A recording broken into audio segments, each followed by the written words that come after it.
All right. What's happening? What's happening, y'all?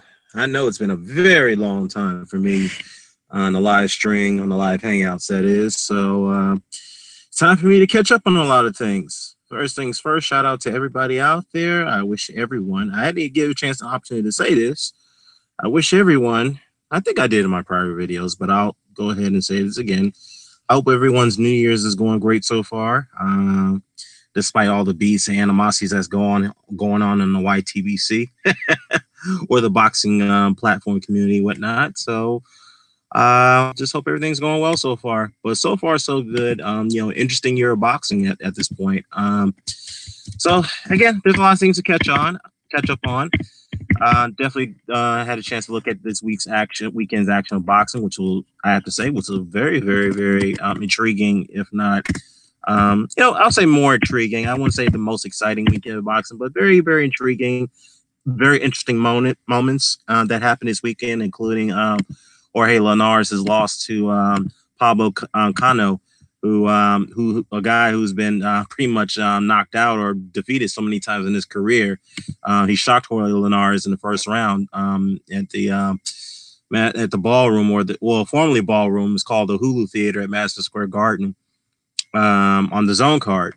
And obviously, the mishap in that situation is that Linares was fighting a guy. He was jumping up to 140. This is what I think this was his fourth weight class, I believe, that he jumped up to because he started his career as a featherweight, whatnot. And I believe he was a featherweight. And he started as a featherweight. Yeah, he was a featherweight. And obviously you jumped up and three weight classes, you jumped up to 140 pounds, you fighting a guy who's much larger than you, and Kano is much more powerful than you. And we all know that Linares does not have the greatest punch resistance. So and so what's unique about the situation about Linares is that he's a very skilled fighter, but now some people are questioning whether, his rise after his defeats against suffering defeats against the likes of DeMarco and Thompson and whatnot, Sergio Thompson, whatnot, those guys. And some people are questioning, and Salgado, people are wondering, okay, Linares of all people, it's like, he's bounced back against those guys. And people are going to question his opposition when he's bounced back at lightweight against the likes of Anthony Crawler, Luke Campbell, which are all good fighters, by the way, Kevin Mitchell, and Nahito Arakawa was a decent Japanese fighter. And of course, he gave Lomachenko some fits. He even knocked him down in that fight. And some people had Linares up in that fight before he was stopped by Lomachenko in the 11th round, with the 10th round, I should say, with the TKO body punch, whatnot. So, very interesting, to see what happened to Linares. To me, I don't see him competing at 140. I just can't see it, based off what I've seen against Kano. He even had trouble against Abner Cotto as well in that fight as well, Before he stopped Kano, he even had trouble in that fight against Cotto. So it's like, I don't know where Linares can go at this point. He can go back down to 135 if he can make the weight, so we'll see. Mr. Doc, what's happening, man? Ross, what's happening? Angel 313, what's happening? Angel, he says weight classes are for a reason. 140-pound journeyman walked through Linares. Yeah, I know. It's sad. And we had another 140-pound guy that almost walked through, which is Abner Cotto. So, yeah, like I said, I just don't see where he can go at this point. He can go back down to 135 and try to be competitive down there, but I don't know, man. Linares, I know some people are looking at him as a hype job now, and now they're trying to use this to discredit Lomachenko's win over Linares. And let me be fair. I'm gonna be fair and partial here. I still give Lomachenko credit for that win because Linares, like it or not, he was the number one guy in that division. It is arguably he was the number one guy. Whatnot, and Lomachenko stepped up to weight class and beat him. Lomachenko even struggled against that guy. So, so we'll see what he does at this point. We'll see where he goes from here. And I agree with Lars Clyde. He's definitely not fit for 140. The Texan, what's happening, man? I'm good, man. Been away from this for a minute. Still watching boxing at the same time. I've been traveling with my wife. We've been traveling all over the world. So, we're not stopping from there because we still got a lot of traveling to do. So, before we transition to the other part of our life. Okay, okay. Hold on for a second, guys. I'm sorry about this. I got a little call here. I'm gonna put you guys on mute.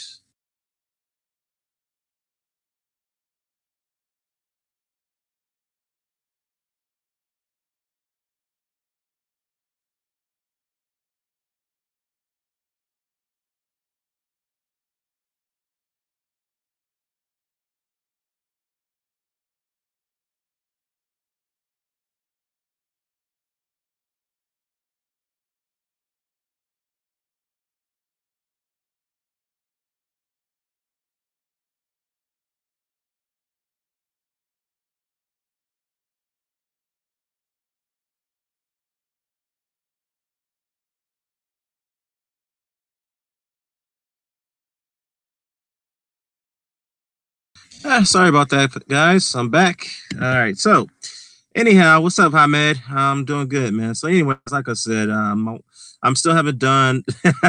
Yeah, I've resurrected, brother. I have.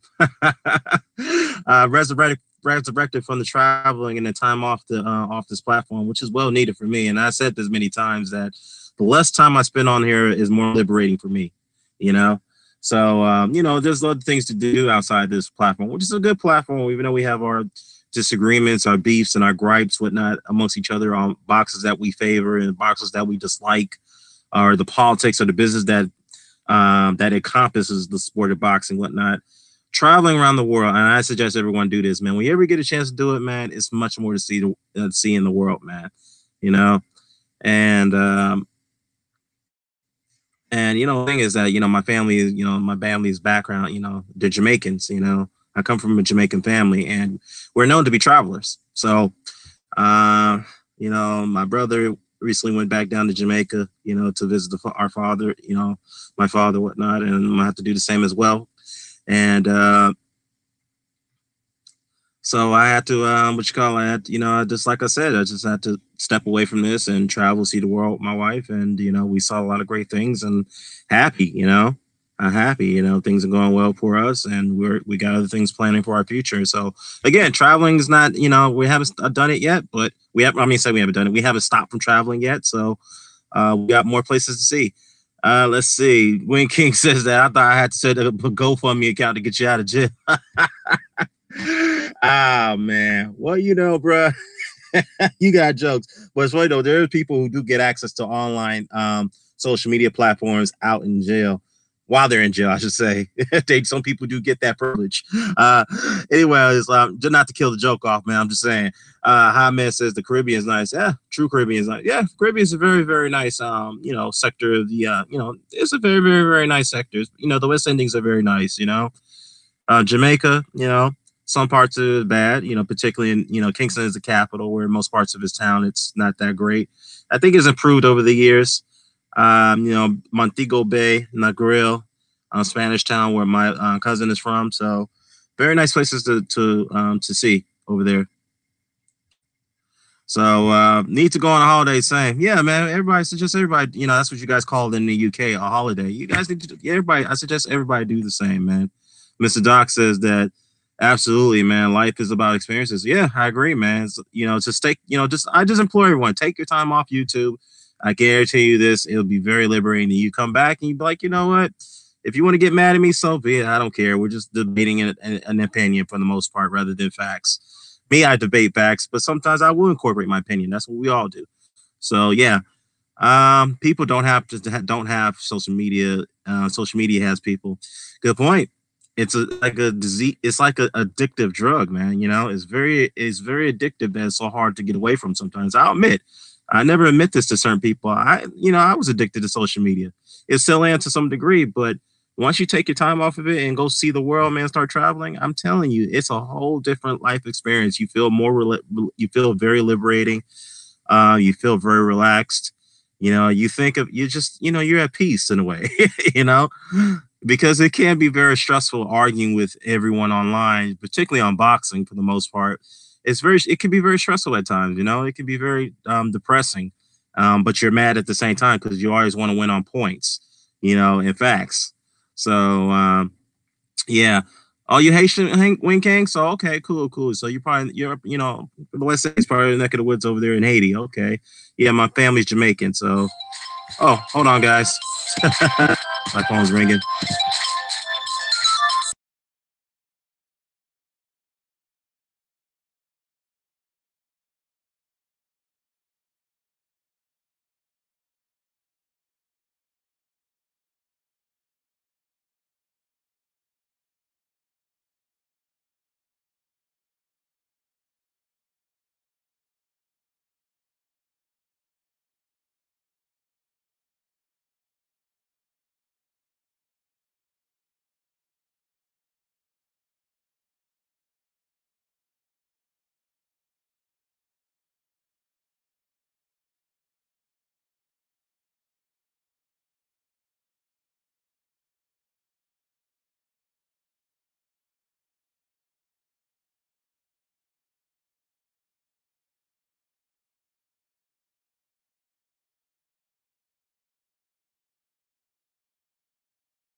Sorry about that, guys. Hopefully, I don't get any calls again. I've been a very busy, man. Anyways, let me go through the chat real quickly. The Texas says that's what's up. I wanted to go. I want to check out Saudi Arabia and Tokyo. You know what? I've been in Tokyo, man. You know, I mean, Tokyo is a very, very interesting, unique place. You know, I was there traveling at time, and had some good experiences there. I don't want to talk about my past in a way. I want to leave that part of Tokyo behind, especially in Saitama, where I was at that time in prefecture in Saitama. I was training in martial arts, and I traveled there as a UTDJ. I trained in art aikido, and I studied jiu-jitsu as well. And I spent some time down there, and I can say one thing: it's very, very troubling, especially if you're an African American or Black man in a foreign country that 90% of the time you have to understand their language and their culture. If you can't adapt to that, they will discriminate against you. So, very unique, very positive experience for the most part. And I would say, and yeah, very, very good place, very unique place in Tokyo. um, Let me see. Hamed says that, yeah, I can't help but help it. I find it helpful to stay off social media and a phone for a certain time of the day. Yeah, it is. Trust me, it is. That's the dream. Texan. Tokyo is the shit, man. Yeah. Coach, what's happening, Coach Shelton Harrison, man. If you guys don't know who Coach Shelton Harrison is, please check out his channel and subscribe. He does not only he talks about boxing, he talks about MMA, which is a breath of fresh air too, particularly women's MMA, which is a good thing. So check out Coach's page, man. It's very, very unique and it's very creative type of page that he is. Shout out to you, man. Dan, long time. Yeah, it's been a long time, brother. It's been a very long time. I'm back at it. So I'm gonna try to be a little bit consistent because I've been doing a lot of traveling. So let's see, Dan, long time. What do you think of Pac's performance? Yeah, let me get to that. Pacquiao's performance was pretty good. He pressed the action. He gave Broner some angles, and he confused Broner, and Broner just didn't. He just didn't make any adjustments on Pacquiao. And this is the one thing about Adrian Broner that he's notorious for, which is a notorious Achilles heel of flaw, is that he never lets his hands go where he needs to. He doesn't really fight in an urgency. This is what Mike Stafford, his original trainer, is always stressed out about him, particularly that Marcos Maidana fight. And look, don't get me wrong. Adrian Broner is a talented fighter to some degree. I get it. And I got flack for saying this years ago, a while back. I said that Adrian Broner was a hype job. He's an overhyped fighter, and I've been proven right over the years. Why? Because if you look at his previous performances before he was moving up between the weights and up in the rankings, this guy was struggling against the likes of Daniel Ponce de Leon, a guy who was pretty much faded at the time. People felt that De Leon won that fight, and Broner got a gift decision. And then after that, he struggled against Paulie Malignaggi, a guy that many people felt that Broner was going to walk. It was a cherry pick at best, and people felt that Paulie won that fight. So if you're going to struggle against those two guys, and don't get me wrong, they're very good fighters, but they were at like almost at the end of their careers when Broner fought him, and he struggled against those guys. And then he got wiped out by Maidana. And I have to say this, after that Maidana fight, he hasn't been the same fighter. He hasn't been that confident. I mean, he still has some bit of confidence, but Adrian Broner is just kind of like one of those guys who doesn't really take the sport seriously. You know, to me, in my opinion, all he cares about is getting that dollar, and that's it. He'll create controversy as much as he can just to get people to go watch him fight, even though we all know he's going to lose to some degree. You know, it's just so for the most part, Adrian Broner. I mean, the fight went as I expected, and I think that the Rifleman did win the fight. I scored the fight 9 rounds. I scored it 10-2. I gave Broner 2 rounds at best. Maybe you can stretch it out, say 3 rounds, but he lost that fight convincingly, no question about it. The first 4 rounds, I think it's been a little bit. He made it a little bit competitive, but after that, he just didn't do anything. It's just like he made no adjustments. He didn't give Pacquiao any angles. He didn't press the action against him. Why didn't he target Pacquiao's body? You see Pacquiao was moving in circles against him, and Pacquiao was fighting off that lead foot. He wouldn't even back Pacquiao up. So it's like, he was missing so many shots. He threw 300 less shots than Pacquiao. And for him to get up there and Adrian Broner, and this is what I'm referring to, and for him to get up there and complain that he had a moral victory, saying he beat Pacquiao, he made him miss that in the third. Dude, you lost the fight. You only averaged about less than 8 punches per round, as Jim Gray has stated. Okay? How do you think you don't win the fight based off that? By that output, I should say. And he gonna say, fuck y'all, everybody gonna come see me. He gonna assault Jim Gray, man. Get out of here. Get out of here with that shit. Now, I don't like Jim Gray to a certain extent. I do respect Jim Gray. He does ask condescending questions, sometimes irresponsibly in a way. But, he had a right to kind of call out Broder and put him in his place. And he told him, look, if you're going to be professional here, we don't have to do this interview. Plain and simple. Then he's going to attack Jim Gray after that, saying, when Jim Gray told him, you're 3-4 or 3-3-1 in your last 7 fights. I mean, how are you going to recover from that? And Broner's going to respond to that, say, well, I'll go 7-0 against you any day of the week. And Gray said, well, that's irrelevant. So this interview is over. Take care. So, yeah, Adrian Broner, I think he's a gatekeeper. Let's be honest with ourselves. I just don't see him in any more big fights. I mean, he's going to really have to make a dramatic comeback if he wants to get back in the main event spotlight, especially this was his first pay-per-view. I mean, come on. Seriously, man, this is I mean, look, I'm not saying, some people offline have suggested that maybe he took a dive. I doubt he took a dive. I doubt it. But it just, to me, he just didn't want to try hard. All he cared about was pretty much he was in survival mode that, for the whole course of the majority of the fight, he was in survival mode. And for him to clown, what pissed me off about that performance is that he clowned after the end of the fight, claiming he won it. And people were booing him for that. I'm like, dude, are you kidding me? You really think you won the fight based off that performance? I mean, please. All right, coach, and hey, Ahmed, y'all, come on, man. You guys need to chill out, man. Come on, seriously. Coach, I know I respect you, brother. Ahmed, I respect you too, but we got to keep it civil here, okay? Let's keep it civil, guys. All right, let's take a look at the chat. Yeah, your boy, what's happening, man? I'm good, man. I've been traveling for a long while now, so I'm back on here. I've still kept an eye on boxing, so I've got a lot to catch up on. I've caught a lot of fights over the weekend and some news as well I'm going to share, and then I'm going to bring the guys in the chat so we can all top it up for all time's sake. So, yeah.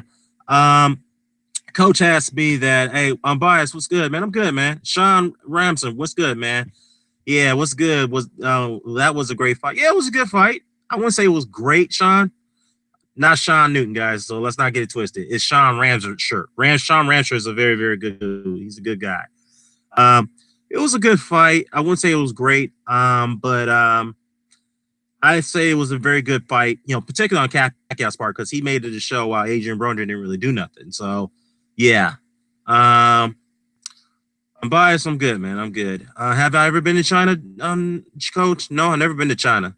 Maybe I think I thought about going there, but we'll see. That might be on my list of travel destinations. Coach says that Pac looked good. Pac gave him openings, but he was afraid to get countered. I think that's what it was too, and I think that Broner was really bothered by the hand speed of Manny Pacquiao. He was really bothered by that, and he just was afraid of throwing some shots and getting countered back with some 3-punch combinations or flurries. So yeah, man. So yeah. So let's take a look here. Battle rifle, what's happening, man? I'm good. I'm good. Mr. Doc says that Pacquiao did start off a little slow, and then Broner started pretty good, but after Pac clipped him in the round 7, Broner's offense disappeared. You know what? I think it disappeared after the 5th or 6th round. To be honest with you, I think as I mentioned not too long ago, Broner was very competitive in the first 4 rounds. That's where you can argue that he probably won maybe 1 or 2 at least of those 4 rounds, and after that, I just thought Pacquiao swept the fight after that. That's just my honest opinion. I'll look at it again and see what more rounds, because there's always subject to debate after the first viewing of the fight, whatnot. So if I look at it again, I could probably squeeze in another round or 2 for Broner, but he definitely lost the fight. Definitely lost the fight. Haplotype, what's happening, brother? Long time, man. Greetings indeed, man. Ahmed says Broner is a clown. He should have taken his L and be humble. Well, Adrian Broner is never going to do that, Ahmed, because look, Adrian Broner knows that he needs people to come watch. For him to get paid while losing, he needs to create controversy so he can get people to hate him even more and watch him lose to see his fights. Because in his world, in his view, in his perspective, win, lose, or draw, he's still going to get paid. And that's all he cares about. To me, after that Maidana fight, he just doesn't really care about the sport after that. I think it shook his, perspective on the sport in a psychological way. And yeah, he lost. He lost, no doubt about it. But after that, he's like, man, I'm not going to be, trying hard to get beat up like this. I'm going to just play it safe for, all other fights going forward and just get paid. That's all that matters to him. And this reminds me of Ricardo Mayorga to an extent. Now, Ricardo Mayorga, you guys like to go back to history. Mr. Doc can attest to this as well, and I'm sure Coach can too, in Haplotype. I could tell you this, is that Ricardo Mayorga was on top of the world when he defeated Ernest Forrest and Andrew Lewis, and both of them got rest their souls. He both of them captured the unified WBA and WBC, and he became the lineal and Ring Magazine champion after he beat Vernon Forrest. Okay. So those two, the rematch with Forrest and the fight with Lewis, he rematched both of them, to be honest with you. So those 4 fights, 1 draw and 3 wins out of those fights. He went on to fight Corey Spinks, a fight that nobody gave Spinks a chance in the world of winning. They thought Mayorga was going to blow through this guy, straight up blast through him.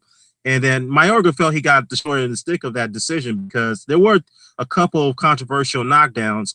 Well, I think to me those knockdowns were clear, but the referee ruled them a slip on both times, and Mayorga was pissed off about that because he felt the referee was unbiased against him. Was biased for Spinks, I should say. He didn't give him the benefit of the doubt as the champion, and Mayorga even complained about that in the post-fight interview, saying the referee was not on my side tonight. You know what I mean? He was, he's looking after my opponent the whole time, and Corey Spinks. So after that fight, Mayorga didn't even care about the sport after that. He didn't care about being disciplined. He felt that, if I'm going to be treated like this in fights, why should I care? I'm just going there and get paid, and that's all that matters to me. But Mayorga, being a dumbass that he is, was taking too many punishment throughout the remainder, through the longest stretch of his career, and he's pretty much brain damaged now. It's sad to see him in that state that he is. So, let's see. Let's go in the comment section, bro. Ahmed says, yeah, I gave Broner at least maybe, well, hold on. Let me catch up here. The Texas says he's going to be around until somebody doesn't let him see 12 rounds fully. Yeah, we'll see. Ahmed and Coach, you guys want to debate? I'll gladly send you guys a link so you guys can get on here and debate if you want. Wrong. Yes, man. I've been away, man. I've been traveling, but I'm back, man. Good to hear from you too, brother. Let me see. Tax tat, true, Dan, but Manny definitely missed a lot, bro. Yeah, he did, but compared to the shots that he missed compared to what Broner missed, Broner didn't land, to me, in my opinion, he only landed one good shot, and that was in the 5th or 6th round, I believe. He landed a straight right, and then he came back with a counter left. That was the only 2 significant shots he landed throughout the entire fight, in my opinion. That was it.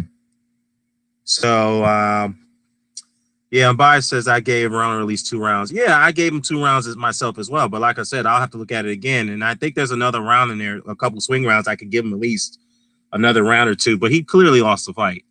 No question about it. The Texan says that Valium has always been Broner's downfall. Yeah, it's always been his downfall. And Mike Stafford has always pointed that out. His trainer, his longtime trainer.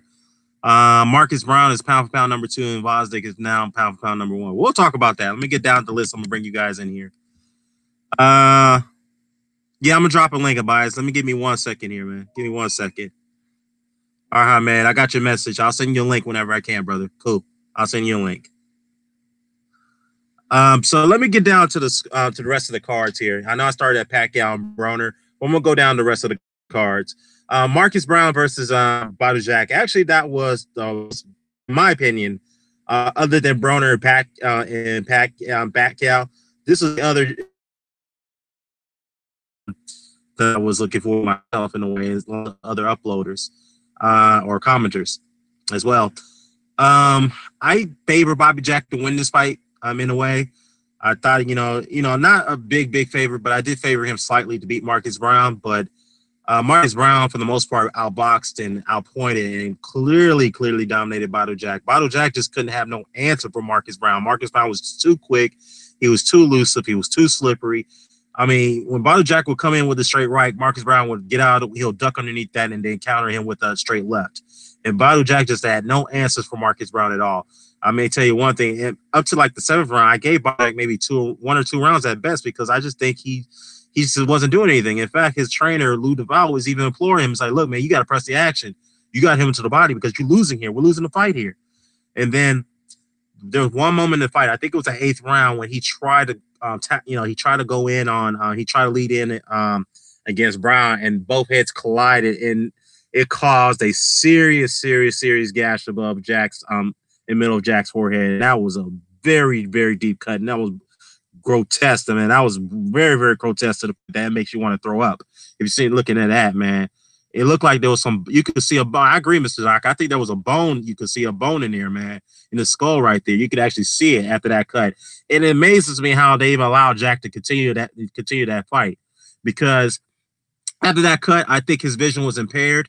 He was always on his back foot trying to be more defensive. And Badou Jack's not usually that type of guy. He was always going to be on the back foot, as Paulie Malignaggi pointed out. But it's just the point that after that cut, after that cut, give me a second, guys. I'm sorry.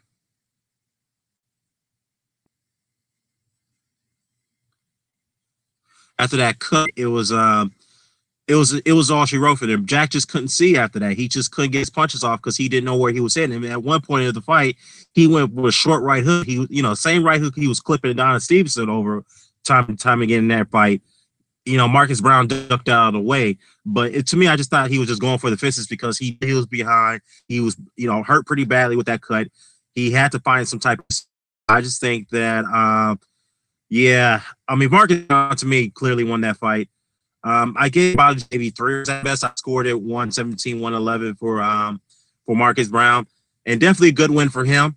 He definitely is a great player in that light heavyweight division. He might be avoided based off that performance. So he is. I think he inches closer to being the number 1 ranked contender or the mandatory challenger eventually for Alexander Vosdick. I think that'd be a damn good fight to see. Damn good fight. So we'll see where happens from there. But I definitely think Marcus Browne, if he can stay healthy, if he can be more disciplined, because we all know he went through his trial and tribulations, because he was originally scheduled to fight Sergey Kovalev, but of course he had that domestic issue charged against him, which he had to pull out of the fight. And that's when Elite Alvarez had to step in. So definitely I think Marcus Browne could, based off that performance, I think he would have really humiliated Sergey Kovalev. Because we know Kovalev doesn't do well against guys who move in slippery boxers. He doesn't do well against those guys. So, definitely a great win from him. And let's go on to the zone card real quickly. I'm going to get to that and then drop the link. What's good, C's? What's good, man? Finks, what's happening, man? Let's see. The Texan says, I definitely picked Jack, but I had a strange feeling that, to me, that would be the moment where Marcus Browne was motivated to pull it off. Yeah, I agree, Texan. I agree. Mr. Doc said, I hate to say it, but Jack was the one that kept coming in head first, though. You know what? That is true, Mr. Doc. I think you know what you're right about that because there were moments where Jack was just lunging in, so hopefully he could trap Marcus Browne in the ropes and then bully him. Because obviously, when a guy's moving around like that and he's slipping your shots, that's the only thing you can do is kind of like rough up the fight a little bit, get inside, and bang him to the body, so that way you can keep him stationary, so that way his legs he can't move his legs. And that's I think what Jack was trying to do, but it just wasn't enough because Marcus Browne himself. He's a naturally stronger man than Badou Jack, in my opinion. He's a naturally stronger man. And to me, both men look big as hell at light heavyweight. They look big, so yeah. So let me see. What's up, Dan? That makes two light heavyweight fights I can't rewatch. Bosdick, Stevenson, and Browne and Jack. Well, you know what? Yeah, I mean, yeah, obviously the Stevenson situation was very, very tragic, and we all know he's not going to fight again. And the last thing we heard is that this is about a month ago, I believe, his girlfriend, his fiance, did mention that he's still in intensive care right now at this point. That was a month ago. That's the last time we got an update, and he was speaking, but he still wasn't in great shape. So, and from the looks of it, man, it looks like we're in Gerald McClellan territory there with Don Stevenson, and it's very unfortunate. And we really hope that somehow, some way, he can make a full recovery. But from the looks of it, doesn't look like he is. I hate to say that. I don't want to be pessimistic, but that's from the looks of it. That's what's going on. Browne and Jack. I guess the bottom line is that Badou Jack wasn't really. I mean, he wasn't. I mean, let's say he wasn't in a worse shape like Stevenson is in a way, but it is bad to see a fighter have a cut like that. He was still able to continue that fight, and Marcus Browne was targeting that head, man. That just looks bad. I'm surprised the referee didn't stop the fight. I'm surprised his corner didn't stop the fight. I just think that fight should have been stopped because a man's got to see got to maintain his health and his faculties. I mean, hey, if the fight stops, so what? You live to fight another day, So it is what it is. Even if the fight was stopped, of course, the fight was not caused by a punch. You have to go to the scorecards, and of course, Jack would have lost the fight anyway. So, yeah. Yeah, I mean, he lost a lot of blood, man. I'm surprised how Jack was able to continue for that rest of half of that fight, man. I think he should have. I'm sure that really could have strained his energy a bit, but I think that corner should have stopped that fight, Lou Duval. And I respect Lou Duval, but I think he should have stopped that fight. Because at the end of the day, we do want to see your fighter try to pull out stops and win the fight when he's behind. But at the same time, you have to help preserve his health too, because he's got to go home to his family. He's got to maintain his health and faculties, and then we'll go from there. And you can live and fight another day. So yeah. Let me see. I thought Jack might have all the time catching up with him, being at 35, having about 6 or so tough fights in a row. Other than Cleverly, I don't think Jack is at his best wins. You know what? That is true. He has been like in 6, 7, 8 tough fights in a row. He has been, and that does take a lot out of you. I mean, you had the Butte fight was a tough fight. You had the DeGale fight was a tough fight. The Anthony Durrell fight was a tough fight. The George Groves fight was a tough fight. Of course, the Don Stevenson fight was a tough fight. So yeah, he has some very tough fights. I think he is declining a bit.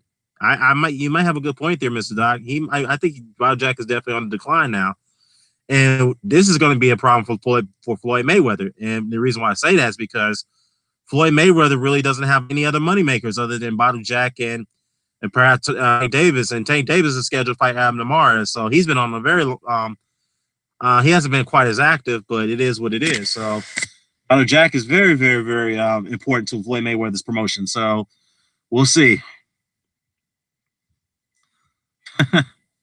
Yeah, that blood, that shit warmed me. Yeah, coach says that Jack is slow. His mobility is non-existent. Yeah, but you know what, Coach? I think to Mr. Doc's point is that Badou Jack has pretty much declined after those last several. He's had like 6 of his last 7 fights have been very, very tough. He's had some tough fights in a row, so that could take a lot out of you, So yeah, very good fight, very good win for for Marcus Browne. Now let's talk about the ESPN card. The fight that I really, really liked, that was very intriguing, was Brian Jennings versus Oscar Rivas. Very, very slow fight. It was slow pace at the beginning, then it started to pick up a little bit. I had Jennings winning the fight maybe by 1 round going to the last round of that fight. And then that's when Mark Ramsey, who also trains Lydia Alvarez, told Oscar Rivas to step up, pick up the pace, put your foot on the gas, because they may give him the decision if you don't knock him out. I mean, that's just, reading between the lines in the corner. So that's what Oscar Rivas did. He put the pressure on Jennings. He knocked him down in the 12th round, and then Jennings was getting beat up on the ropes without really defending himself. He had the high guard, but he wasn't throwing back, and that's what caused the referee to step in as tight. So the one thing that Jennings did, he made a mistake, man, is that, look, man, if you're hurt, if a guy hurts you with a shot, you need to move away, man. You need to grab and hold on to him. And he didn't do that. He just kept his high guard and he was leaning on the ropes. Terrible mistake. And I think John David Jackson probably should have told him, or he probably yelled at him over the corners, like, look, hold on to him, get off the ropes, move your head. And he wasn't doing that. And he just, got caught on the ropes, and then Oscar Rivas just unloaded his shots. And, to be fair, most of the shots didn't land until Oscar Rivas did throw a straight right cross that split through the guard. And it hit him with, I think, a couple other shots after that, and that's what prompted the referee to stop the fight. Very good, decent heavyweight fight. But, Brian Jennings, I think he made a mistake by not moving away from Rivas after he got hurt. So that's just my opinion that he should have done. So, I mean, could he still come back from this? Yeah, he can. But obviously, yeah, I think that's a mistake that he knows that cost him the fight. And then Oscar Rivas is still undefeated. He moves up in the rankings. So he's definitely an interesting guy we got to watch out for, because he's a very short, stocky guy. He's for heavyweight, very powerful too. So, I mean, I wish that him and Amir Mansour would have fought, man. That would have been a damn slugfest right there if that fight would have gone down. So it's sad that we didn't get to see that fight. Let's see. Weeks should have gave Kovalev a chance, and maybe that would have prevented him being stopped early. Yeah, if you're talking about the second war fight, Ahmed, yeah, I agree. Even though I felt the stoppage was premature, but I thought the body shot was legit if you look at the replay. But I think Tony Weeks should have gave Kovalev a chance to recover from that first knockdown on the ropes. That was clear knockdown, no question about it, because the ropes saved Kovalev from being knocked down with that body shot. It did, but Tony Weeks should have gave Kovalev a 10 count and see if he wanted to continue. But I think obviously Kovalev was finished anyway, because mentally he wasn't in the fight. He mentally gave up from the looks of it. There was early signs of him really conceding the fight, because he really didn't want to fight Ward because he couldn't figure them out. So let me see. Yeah, the Demetrius. Yeah, I'm going to get to that in a second, Texas. I'm just going to talk about that Dazn card real quickly. I'm going to get the guys in here. Mylan sees is it Dan? Do you think it's time for Badou Jack to retire? If so, is he done enough to be in the Hall of Fame? Well, if Badou Jack does retire, will he get into the Hall of Fame is rather subjective. To me, I don't think he's done enough to get in, even though he had some good wins on his resume. He had some tough fights, but I think the drawback that he has is that those draws that he has on his record, he's got too many draws, and draws does not get, having draws on your record does not get you into the Hall of Fame. It's wins, the significant amount of wins, the number of championships you won, and how many times you defend your championships. That's what gets you into the Hall of Fame. But again, the Hall of Fame has been subjected to controversy in a way of people who've been inducted, like the likes of Arturo Gatti, Riddick Bowe to a certain degree, and who else? Recently, Buddy McGirt. And I know Buddy. I met Buddy McGirt. He's a good guy.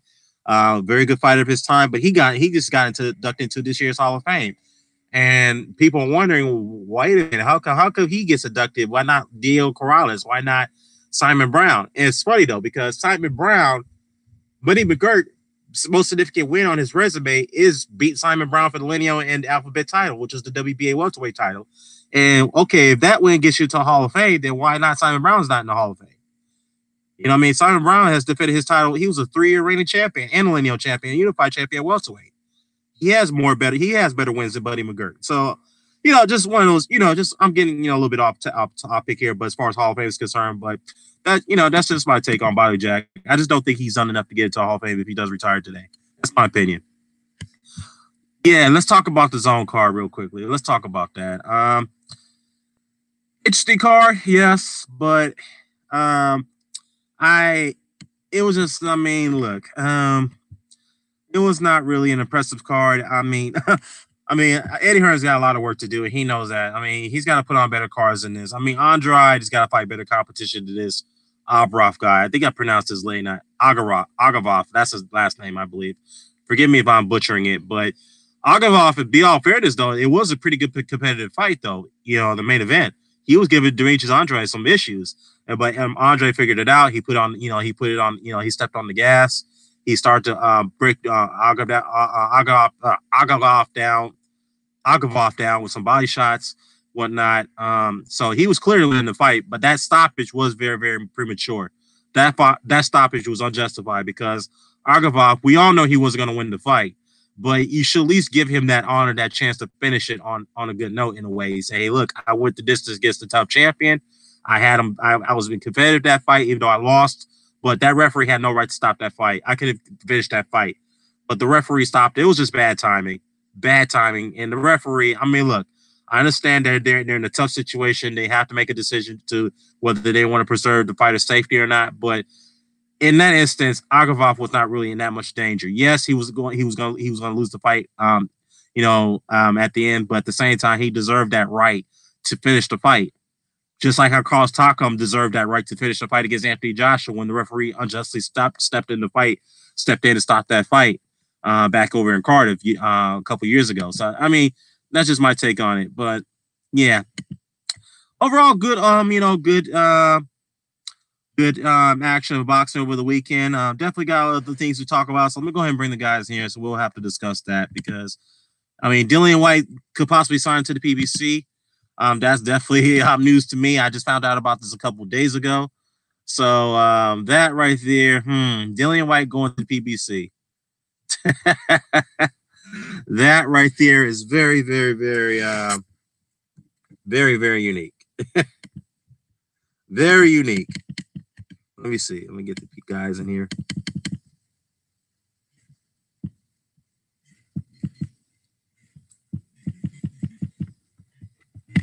All right, let's see.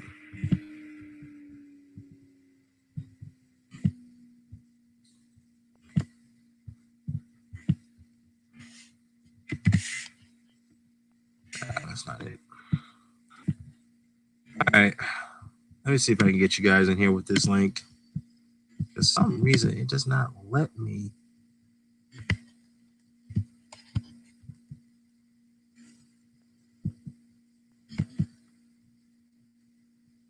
All right, I can try this.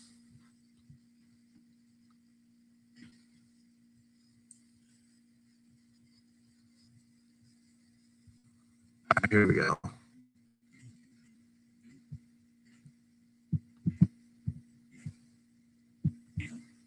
All right.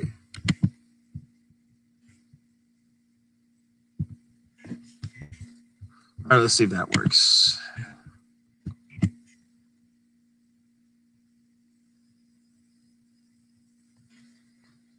There we go. That works. All right, so I'm gonna go ahead and bring the gang in here. Let's see.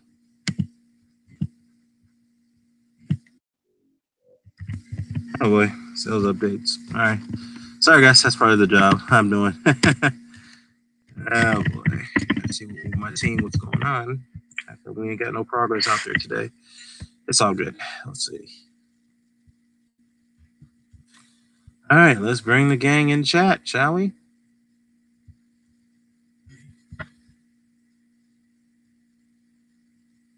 There we go. All right, let's see. All right, jump in, people. Let's see.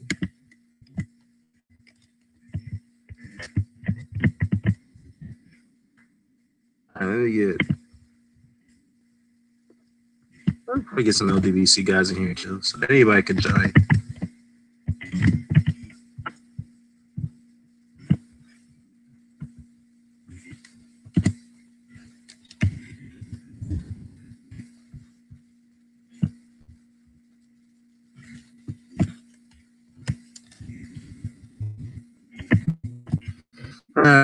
Guys sent me a message, so I'm gonna go ahead and.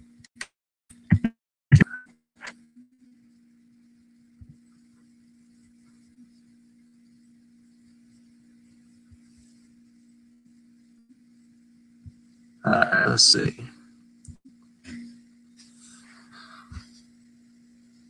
Yeah, let me see. Oh, we were talking about the Takam thing? Yeah. Oh, I'm biased. Okay, I know you're a Joshua fan, man, but let's be real. John missed that the referee said that right there. I looked at that so many times, man. Being to finish that fight, but it is what he wasn't going to say. He should have got that right to win that fight. I mean, I'm not going to win the fight to finish that fight against Joshua. That's just my opinion. Edge, no, you in here? What's up, man? Hey, what's happening? What's going on? Not much, man. Not much, man. I've been away for a minute. You know, I'm just catching up on a lot of things. Talk about yesterday's fight. You know, over the weekend fight stuff. Very interesting stuff, man. Did you see the Pacquiao-Broner fight last night? Yeah, I saw the Pacquiao-Broner fight. What's your take on it? What'd you think? Boy, I'm happy that I watched it for free. That's all I got to say. That's cool. That's cool. But man, yeah. So like I said, I mean, the fight went as I expected. I mean, we all expected it. Broner wasn't in that shit. He wasn't. I thought he just doesn't have the drive. He just doesn't have the punch output to compete with Pacquiao. He just doesn't have it. You know, he doesn't have the craftiness or the ring IQ to compete with the guy. That's just my take on it. And again, I'll look at the fight again and say how many more rounds I can give him, because last night I only gave him 2 rounds in that fight. So, other than that, where does Pacquiao go from here? Should he rematch Floyd Mayweather? I hope we don't see that fight again, to be honest with you. I think Floyd is gonna stay retired. I mean, you never know with Floyd, but I think he will stay retired. I think he hasn't been training the way he should in the past year or so. And the way he looked against Nakamura, he didn't train at all for that, and he looked out of shape in that fight.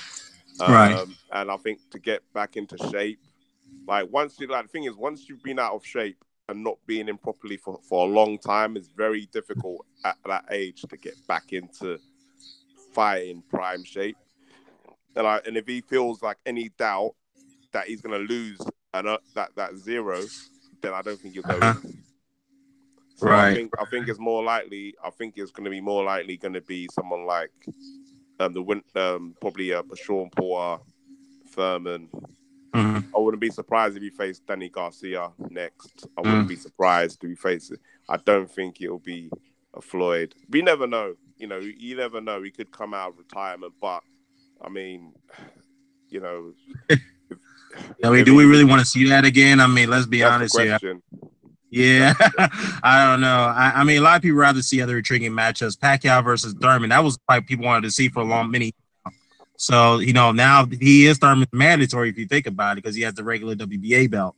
Yeah. So Thurman is still the super champion. So that definitely could be the fight that we can next. And I want to see that fight. Yeah, good fight. Furman said he's going to be the mandatory automatically for the WBC belt. So he said ideally afterwards he wants to go and fight Porter next. But if the Manny Pacquiao was offered, I would think he would take the Manny Pacquiao one, because that would automatically be pay-per-view. And if he beats Pacquiao, then that will put him in that will give him good momentum for him to be pay-per-view fighter. So I think I don't know. I think if he was offered the Pacquiao fight rather than Porter, I think he will take the Pacquiao fight just for taking the name, just for the namesake, the legacy, the name, the potential crossover that would do for him. So I think that would be, out of the two, that's what I think he would go for. Okay. Fair enough. Cool. Hey, Mr. Doc, what's going on, man? What up, man? What's going on? A long time no hair, buddy. For sure. Yeah, my story of me being away and traveling, so I'm back on this now. So, we chop it up in the chat for a minute. What's your take on Pacquiao-Broner? What do you think? Where do you think Pacquiao goes from here? Where do you think Broner goes from here at this point? You never know with Broner. Who knows what they're gonna, what they are or aren't gonna throw his way. For Pacquiao, I agree with you. I think it was you that just now, or that said Danny Garcia would be like, because to me, out of the top guys, that's the most winnable for him, right? Stylistically, I think Danny struggles, to keep up with that. Even at Pacquiao's age, I think his footwork struggles to keep up with Pacquiao. Right. Right, and Pacquiao still looked like the guy from the old. He got his foot speed back. You know, he's got his footwork back. He got a hand speed back. So he didn't look like in the groove. Once he got in the groove, like I said in the comments, I honestly thought he started, kind of slow, or you could say Broner started good, tomato type thing. But like for example, like every time he tried to throw more than one, he spent the first 5-6 rounds mostly jabbing, because every time he tried to put 2 punches together, his head got ahead of his feet. Right. But second half of the fight, he got all that figured out. You know what I mean? He kind of worked his way into it. Right. He was good enough to clearly win. I mean, I don't think the decision was in any doubt. You know what I mean? Right. I mean, the one thing that pissed me off too is that for Broner to get there to claim a moral victory. I mean, when he jumped on the ropes, I was laughing. I'm like, what are you doing? I know that. I think that pissed me off, and it pissed everybody else off. It's like, dude, you lost the fucking fight. Do you know what it is? Yeah, do you know what it is? I think like he actually believed he won, because when I watched it and I saw the corner was telling him he won. He was winning. So I was like, I understand. I'm glad I had the audio. I would have really been laughing. But I was thinking to myself, okay, he must know like in the fight he's losing. But then at the same time, you can understand he got punched in the face a few times. He might be a little bit, delirious, and when you're in there, you don't know. So you're relying on your corner to tell you, look, do you know what? You're behind. You must go for the knockout, or do you know what I mean? Like, right. When if your peers saying, "Oh, don't worry, it's cool, you're winning," then like, because in the last round, was it in the 10th round? He'll say to him, "I'm winning, ain't I? I'm winning, ain't I?" And the man's like, "Yeah, you are." It's like, "No, you're not, mate. I'm winning." That's Kevin Cunningham saying that. Like, come on, Kevin. Like, no, you're not, mate. Do you know what I mean? Like, it's like, come on. And then, well, damn, the things you miss when you don't got audio. I had no idea about any of this. I'm like, dude, do you know what I mean? Like, and I'm thinking, and so when you're watching it, because this is the thing, when I first saw it, I was like, because I didn't watch it live, I fell asleep.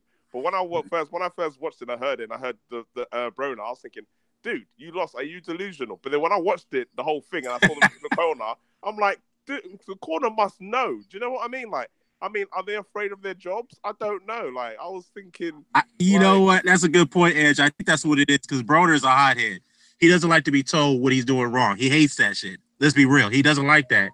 So, he surround himself with yes men in order. It's kind of like Sergey Kovalev in a way. Kovalev is the same way. He doesn't like to be told what to do. He doesn't like to be told when he's wrong. He likes to be surrounding himself with yes people or yes men. Yep. Okay. To do things his way. As soon as John David Jackson said anything remotely sounding like it might have been, had something to do with Kovalev, why he lost, you know what I mean? Kovalev flipped out. Right. I don't know why people even have faith in Broner anymore, man. This dude, he hasn't been good since DeMarco. And He's never been that good. Go ahead, man. I'm just tired. I'm just tired of people acting like he really had a chance to beat Manny Pacquiao in the first place. It's sad we have to say to a boxer, let your hands go. Like, that's your job. You use your hands to fight. Like, you're getting paid to throw punches. So why do we have to tell you to let your hands go? Like, it's sad, man. And do you know what? Yeah, do you know what? Like, and some of these boxers out there, yeah, they should know better. You know what I mean? They're professional boxers. They should know better. They're still believing in Broner. They're like, if he let his hands go a little bit, then he could have won the fight. I'm like, no, it wouldn't have made no difference. Like, it wouldn't have made no difference, because he didn't have the foot speed to keep up with Pacquiao's angles. He just didn't have it. He wasn't targeting the body. This thing about Broner, like I said again, his punch output is extremely poor. This is what's cost him fights over time. And even his trainer, Mike Stafford, has even told him many times. Even in the Marcos Maidana fight, you got to throw your hands, man. You got to let your hands go. You can't sit there and throw one shot at a time. Not just that, Dan, but stylistically, he's gone completely away from how he made his bones in the first place. He was whatever you want to say about his defense or lack of, he was an offensive fighter, a come forward fighter. That's how he made his, bones, like you said up through DeMarco and whatnot. And even in the Maidana fight, when he did best was when he held his feet in the pocket and tried to push Maidana back. Right. He's never been an outside back foot fighter like that. And You know what I mean? He was never ever gonna be. He's never gonna be. Regardless of how good he is, he's never gonna beat these guys fighting that way. He was, Right. So yeah, it's. I don't think he was ever going to beat him no matter what. Doing that since Maidana, trying to beat dudes off the back foot. He went completely away from being what he was. I just think that the problem is like, when he moved up in weight, he felt the power of some of these boxers, and it scared him. Like, Could well be. That could be why. He tried to go forward against Pacquiao. He tried to engage, and the one time he tried to engage, he got hit. And he did he? Back. I thought to me he laid back. To me, he laid back almost the entire fight. Even when I thought he was doing pretty good at the beginning, you know what I mean? He was just kind of edging rounds off the counter. Because that time he was trying to throw that time when he got caught by Pacquiao, he was trying to throw a little combination, and it didn't work because when he went down, and then Pacquiao went duck underneath and hit underneath the left hook. Yeah. So and then he went back, and then he was like, okay, I'm not trying that again, and that put him, and he went back into his shell again. Do you know what I mean? If he connected with those combinations that he was doing, it probably would have gave him more encouragement. I don't know whose corner was worse, Badou Jack or Broner's. Badou Jack. Yeah, somebody was saying Badou Jack's corner was telling him the cut was no big deal. Yeah. No. Dude, you look like a bear bit you on the skull. What do you mean? Man. See, this is what. Let me say something about that. Wait, hold on. Let me say something about that. Let me say something about it real quickly. Yeah, real quickly, Byers. Let me say something about that. I like Lou Duval. Good trainer, good fighter of his time. But that pissed me off right there. I respect him a lot. But you should tell your fighter, look, man, this is not looking good. I got to stop the fight. I can't let you continue like this with this cut because you could seriously injure yourself after the end of the fight. You can. You can your vision could be impaired. You got to see for the rest of your life. We got to take care of that cut. You can live and fight another day. That's the way it is. This dude's advice to Badou Jack was, he's going to get disqualified. Motherfucker, why don't you tell him what to do in there? Like, you're not really helping him. You're just praying and hoping for a disqualification. That's where we're at. Like, you can't tell him, like, damn, bro. I'm surprised Badou Jack was able to survive with that cut the other half of that fight because he was losing a lot of blood. I thought he's weakened right there. I'm like, man, I was worried about that. I was like, dudes, somebody's got to stop that fight. If the corner's not going to stop the fight, then why didn't the referee stop the fight? Or the doctor. The doctor looked at him, everything. They should have stopped that fight sooner. They should have stopped that fight sooner. Yeah. Yeah, I was just gonna say, why was the trainer saying throw a Mike Tyson left hook? Yeah, and that too. Like, damn. Yo, he should have kept his original trainer, I think, man. Yeah, Eddie Mustafa, man. Seriously, he should have. Well, I'll be fair though. Lou Duval actually worked well with him with the Stevenson fight. He did work well with him in the Stevenson and the Cleverly fight. So I got to give Lou Duval credit for those two fights. But this one right here, yeah, Lou Duval should have said, you know what? I know I was a fighter, but at the same time, I had a fighter experience too. But if I was in that situation, my trainer would stop the fight. He's got to look after me. I got to suck up my pride, so I got to live to fight another day. It's unfortunate I lost the fight based off the situation, but it is what it is, You reckon he should have stopped it? I thought, I was just going to say, I thought he should have let it go on because this is probably one of his last fights. He is 35, so I don't know. I can see why people want to see him stop. Since Badou Jack has moved up, he's struggled. Since he's moved up in weight, he hasn't been the same. No, I don't think it has nothing to do with it. I don't think that had nothing to do with it. Yeah, I was going to say, he had close fights before he moved up, man. Yeah, exactly. Mr. Doc and I were talking about this a second ago. Badou Jack's had six out of his last 7 fights have been very, very difficult fights. He's been hitting those fights too, so that can wear you down over time. And even at 168, all right, the bottom line is when the official cards came in, he had trouble separating himself at the highest level. No, but he was. He got 4 draws for a reason. He was dropping. You can basically see his brain. Yeah, man, you can see what he was thinking, bro. That was disgusting. Yeah, I was gonna say he was dropping guys like DeGale, Groves. At 175, he looks like he's not carrying his power. The weight, I think, difference has made he's kind of been, I don't know, I wouldn't say outsized, but super middleweight, he had a size advantage. Light heavyweight, he hasn't got the advantage. Well, you mean strength-wise, yeah, but he does look kind of big at that weight class, too. Because him and Marcus Browne look kind of big. They almost look like the same size. Maybe Browne looked a little bit bigger, in my opinion, but obviously he's an actually bigger man. Badou just can't win it. I got feedback. I don't think Badou Track is ready for the likes of Kovalev. Nah, he could probably be. Nah, he'll knock out Kovalev. Well, he'll knock out Kovalev. At 35, is ready the right word? At who? Hang on. Ready implies that at some point he will be. He's 35. Is he really going to improve at this point? Who would knock out Kovalev? I don't know about knocking him out.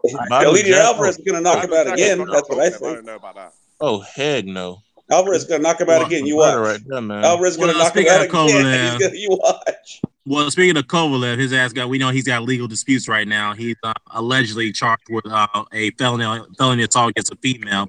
Yeah, he's punching up women. That's a good point, Dan. Punching up women. I mean, look, it's not surprising, but what I'm surprised about this is that why are we finding out about the story now after 6 months later? You know, and so he's got to fight against Alvarez. This is what happens. Like a lot of these, like we think with R. Kelly, like 20 years later. Do you know what I mean? All this stuff coming out later, because that's what they do. Dan. Anyway, I got a question. Sorry. Go ahead. We're going off the subject, but that's what they do. Like they find out stuff about certain people, and then instead of them publishing it, they use it as leverage for them to say, look, like, we've got this dirt on you, but we want you to do this appearance, that appearance, or else we release it. Do you know what I mean? They use it for blackmail, because that's what I saw a documentary about it, and I started laughing because they did a documentary on Tiger Woods and all the women he was having. Yeah. And they found out about he was sleeping with one of the coffee ladies in the coffee shop, and they said, we'll release it, but we need you to go on this magazine cover. Next thing you know, you see him on a magazine cover, all grinning with the trophy. I was like, this is savage, mate. This is savage. I see. So they got him to do the cover for free, basically, or for way cheaper than they normally would have had to pay him, kind of thing. Yeah. And that's what they do to get there. That's what I gotcha. That's what they use. Do you know what I mean? And I was like, and I was like, that's why, because that's why so much stuff takes so long to get released. Some people are paying to keep it suppressed and stuff. That's what they are doing. So Dan, you'd have to refresh my memory, please. Wasn't it Kathy? Am I just remembering things, or didn't Kathy Duva either say outright or imply heavily that Andre Ward and his team lacked class? Oh yeah, I remember that. So Kathy, covered up your boys punching up women. Very classy. Yeah, very classy, Kathy. Come on, man. You know that all these promoters are bullshit, man. Of course they are. I think he had a point. Both teams, like the way they conduct, they are like outside the ring. I do think like Ward's team, they were a bit like control freaks, but Kovalev, he's no angel. Like no. You ain't gonna compare that to covered up punching up women. Stop it. No. I'm talking about the team. You're gonna you do it on that. No, I was talking about the. I'm talking about the team. The team. Yeah. And what I'm saying, you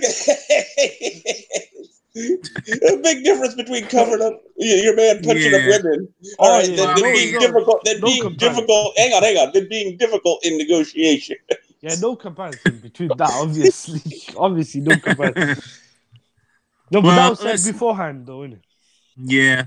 It was done like I think after the first Alvarez fight. That's when Kovalev, and while he was training Big Bear for his rematch, that's where Big Bear, California, which I live in California, by the way, and Big Bear is about a good hour or two away from me, and this is where this whole situation happened. It was at a pub or a bar somewhere.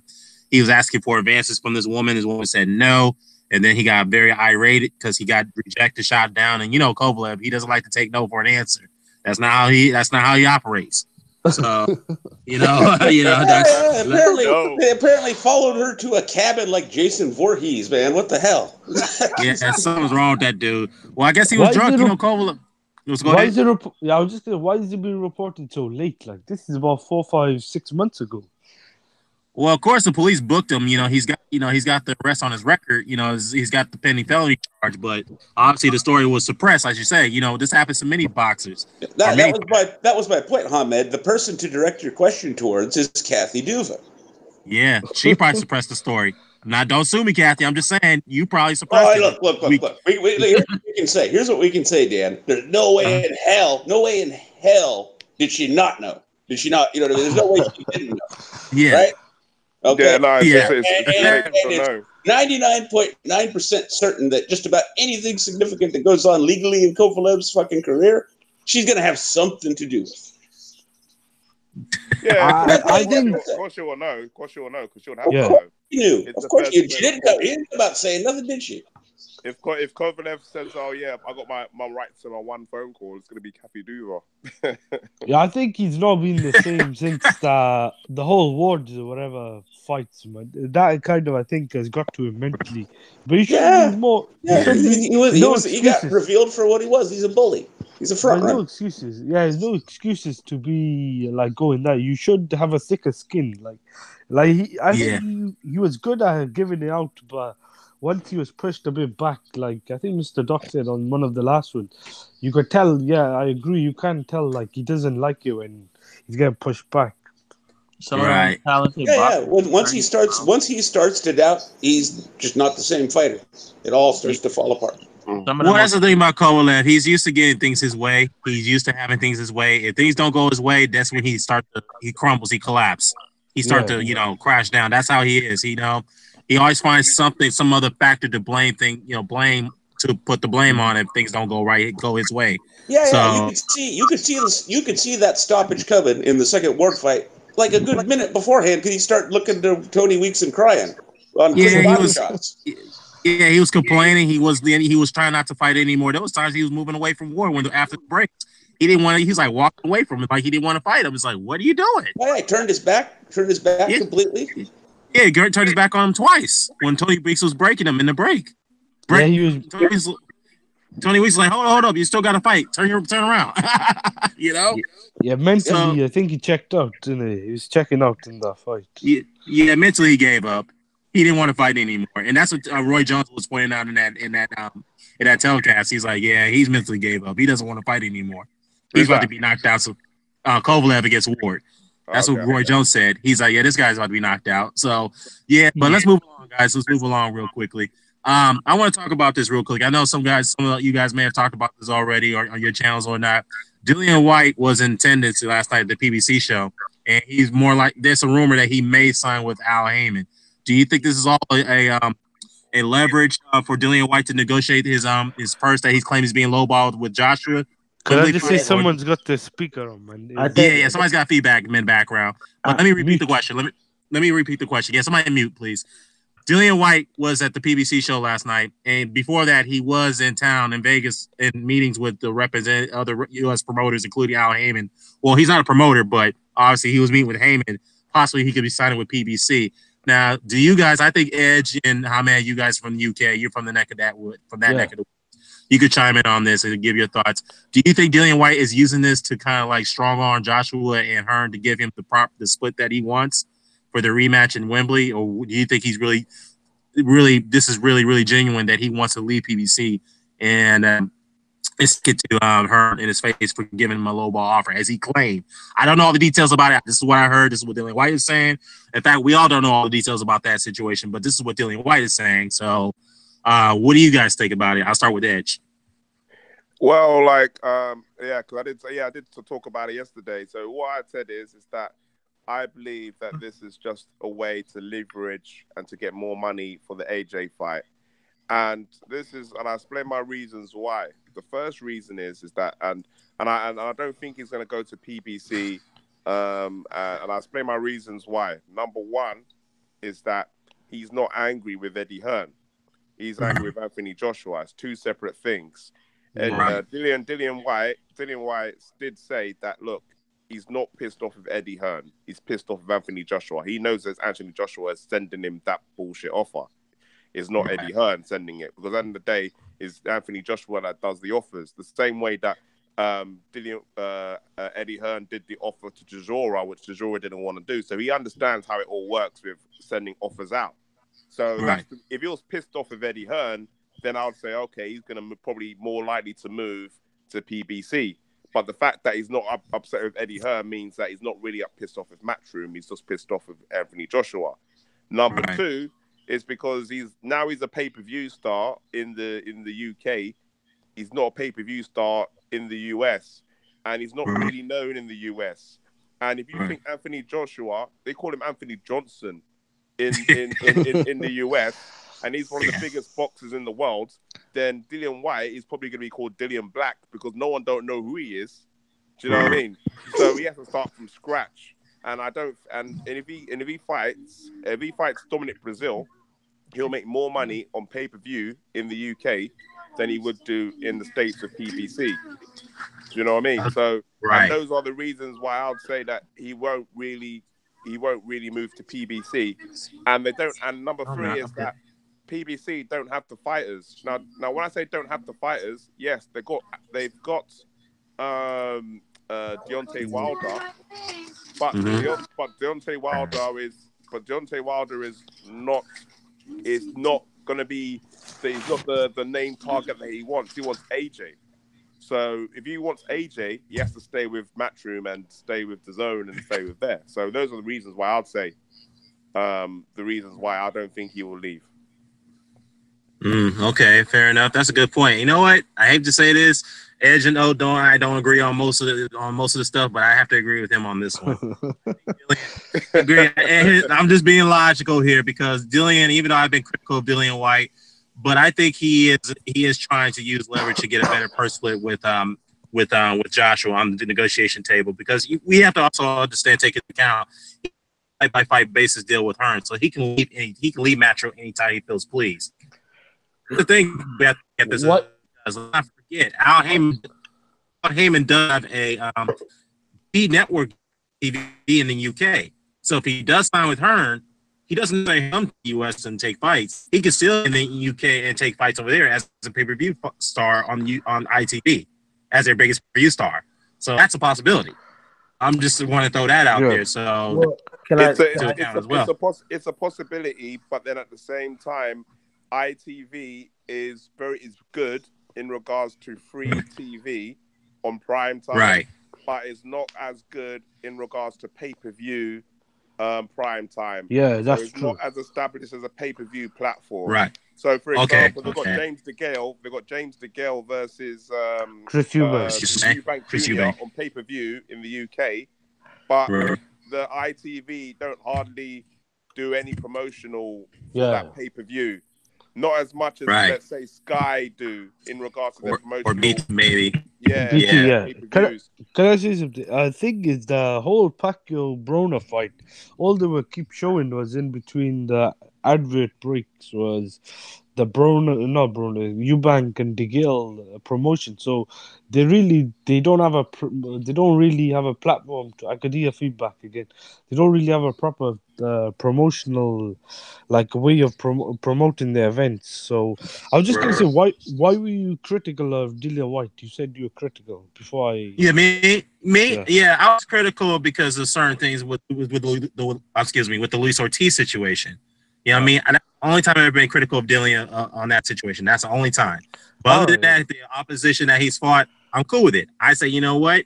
He does deserve his shot against Deontay Wilder. I felt that Deontay lowballed him the first time in a way as far as offering him a fight. I even said that on my channel. So, that's the only time I've ever been critical of Dillian is that how he handled that Luis Ortiz situation. Yeah, what do you think? What do you think about Luis Ortiz's next opponent then? Christian Hammer, man, I don't really. This is the word you guys like to use a lot in the UK. Fancy. I don't really fancy that fight. Yeah, but I really don't. I mean, I like Luis Ortiz, but he's got to fight to feed his family. But it's sad that none of the other top heavyweights don't want to fight the guy. I just don't understand. That's not true, though. Whyte sent him a pay-per-view offer, man. That's what I'm saying. This is what they do. Dillian Whyte sent him a pay-per-view offer. No, he didn't. No, he did not. Let me stop you right there, unbiased. Let me stop you right there because first of all, right there, Dillian Whyte said that. But Eddie Hearn, on the same day, in that same ballroom where they were giving interviews with all these various media outlets, say they never discussed an offer. So somebody's lying there. So Dillian Whyte must be lying, or Eddie Hearn is lying. Somebody's not telling the truth. No. I mean, it wasn't an official offer that was sent to Luis Ortiz. However, if the Chisora fight was not happening, they did discuss an option of Luis Ortiz fighting. Luis Ortiz said and then Luis Ortiz said, "Oh no, you come over there and fight on the undercard." Yep. Dillian Whyte said, why am I going to fight on the undercard when I have my own? Main event and guess what? And guess what, though? See, this is where you guys missed this right here. Ortiz accepted that offer. He accepted the challenge. Why? He said, "Yeah, I'll go over to the UK. Send me the details. We'll get it going." Yeah, and but then Chisora accepted. Yeah, exactly. He was the second option. Yeah, so what else? His white got his bluff called in that situation. He kept his mouth shut. Chisora was always the first option. That's what I was going to say. That's fine, but don't call the man out knowing you're not going to fight him like that just so you can feel, as if you're going to fight the guy. Don't do that because you're going to call him out. What's that? I know where you're coming from, but I don't blame Dillian Whyte because Luis Ortiz and Dillian Whyte would not sell on pay-per-view. Like the Chisora rematch would sell, but I agree. Again, feedback. I was just gonna say, Luis Ortiz is kind of being avoided by a lot of guys, but I don't know, with him being based in America, some of these fights will probably not happen. Like, there's a lot of guys based in the UK. But one thing I will say, if Joshua doesn't fight Dillian Whyte in April, I think Dillian Whyte will probably end up going to the BBC, because what I'm hearing now is that Joshua and Jaron Miller are going to fight in America. Yeah. And if that happens, I don't think Dillian Whyte will wait around. That's weak. Yeah, he's not going to wait. That's a good point, Ahmed. I was going to say that because I was going to get into that. To me, I like that fight. AJ versus Big Baby Miller. You like it? I don't like that. I like it too. I rather see the Dillian Whyte rematch. I just think Jaron Miller hasn't done anything. No, but what has Jaron Miller done? Jaron Miller hasn't done anything to prove, like. Of course not, but I'd rather see him in there with another guy than rather see him in there with a guy already seen him. You could see that. We already seen Joshua punch him up. Let's defeat. But he does. Hang on. He does deserve a shot. So let him and Jarrell Miller eliminate each other. Yeah, he deserves a shot. This is what I'm trying to say. Look, he'll eliminate the WBO Mando, and it's a big fight in the UK. The Jaron Miller fight is only going to be big in New York or somewhere. Even then, and I care because nothing. No, but what I'm trying to say is a better fight as well. With Dillian Whyte, he's just beaten Joseph Parker and Chisora. Yeah. What has Jaron Miller done? Beaten a 50-year-old Adamic. Like, come on, this guy, he turned down a fight with Pulev. If he beat Pulev, then fair enough, he would have earned his shot. And he turned down a fight with someone else recently as well. Hey, Dan. Yeah, so basically, hold on, guys. Hold on, real quick. Hold up. So, Ahmed, so basically, you're saying that Big Baby is leapfrogging all these guys without. Yeah, that's what I'm trying to see. Okay, so that's where you're getting at. I mean, at least when you see him in there, you're gonna see exactly what happened to Charles Martin, how he leapfrogged his way up in there, just getting knocked. Charles Martin had a belt. Come on, that's a that's a different situation. That dude freaking tripped. Come on, man, that dude tripped. But he had a belt from a guy tripping, really, literally. Well, I see what you're saying, but still, the point is he got a belt, though. True. But he had a belt, though. That's the end of the day. Charles Martin did fight for the belt. That's sports. That's sports. Injuries happen. We're honestly saying Big Baby can't get an interim belt at heavyweight. Probably. No. What do we need? Do we want interim belts? Is that what you're saying? No, we don't need no. Yo, this is just me. I'd much rather an interim belt disappear than it be given to us. That's just me. This is how I rather see. I don't want these fake belts, man. These fake belts got to go. That's interim belts, diamond belts, regular belts, super belts. Don't get you got ESPN counting fake belts, man. Fuck that shit. But there's no. You guys have in the UK, you guys have like your own type of. British No, but that's a British title. That's different. That's a regional stuff. That's different story. That's regional stuff. Title, then a world title. But these regulars, silvers, diamonds, all these extra belts. Forget that. But don't you get? This is what I'm trying to say. I'd rather see Joshua fight Wilder and Fury. If those fights don't happen, if they fight each other, then the only other fight is Luis Ortiz or Dillian Whyte. Somebody new. That's like the same thing with Thurman. I'd rather see Thurman against like Spence or Crawford or, you know what I mean? Pacquiao. Or what have you. Or Pacquiao than I would against Garcia or Porter. He's already fought them. But Dan, can I just say something about the whole PBC offer to Dillian Whyte before we completely leave all that topic? Oh, come on. Go ahead. All right, I was just saying, I think that I think he could get the same kind of deal that Amir Khan has, where he could work with Al Heyman in America and still work with Eddie Hearn in the UK and still do pay-per-view fights over there. Like he could fight Pulev in the UK and that'll sell on a pay-per-view, I think, or Amanda that's true. I'm just saying, in general, his best bet is to do a deal like that where he could still work with Eddie Hearn and do pay-per-views because, like Hamid said, in America he's not a pay-per-view star. So why would he leave? Or Edgenote said that. Sorry. Yeah, but that won't work because now he's gone. Now PBC's gone into the UK, and normally when he signed PBC fighters, they're only going to be exclusive to PBC, so that won't work anymore. The Amir Khan one was different, and even with the Amir Khan deal, Amir Khan wasn't fighting on Sky.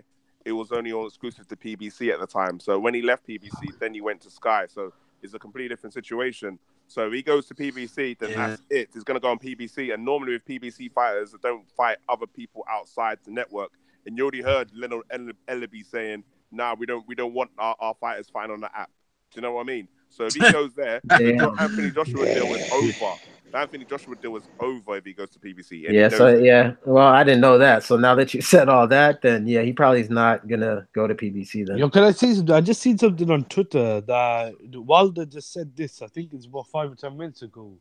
I think someone tweeted it that if Dillian Whyte signs with PBC, then the fight with Wilder could get closer. So maybe Wilder talks crap, man. He's talking. Let's be real. Let's be fair though. Let's be fair though, because he said he'll make him wait 2 years. Before but that's not always.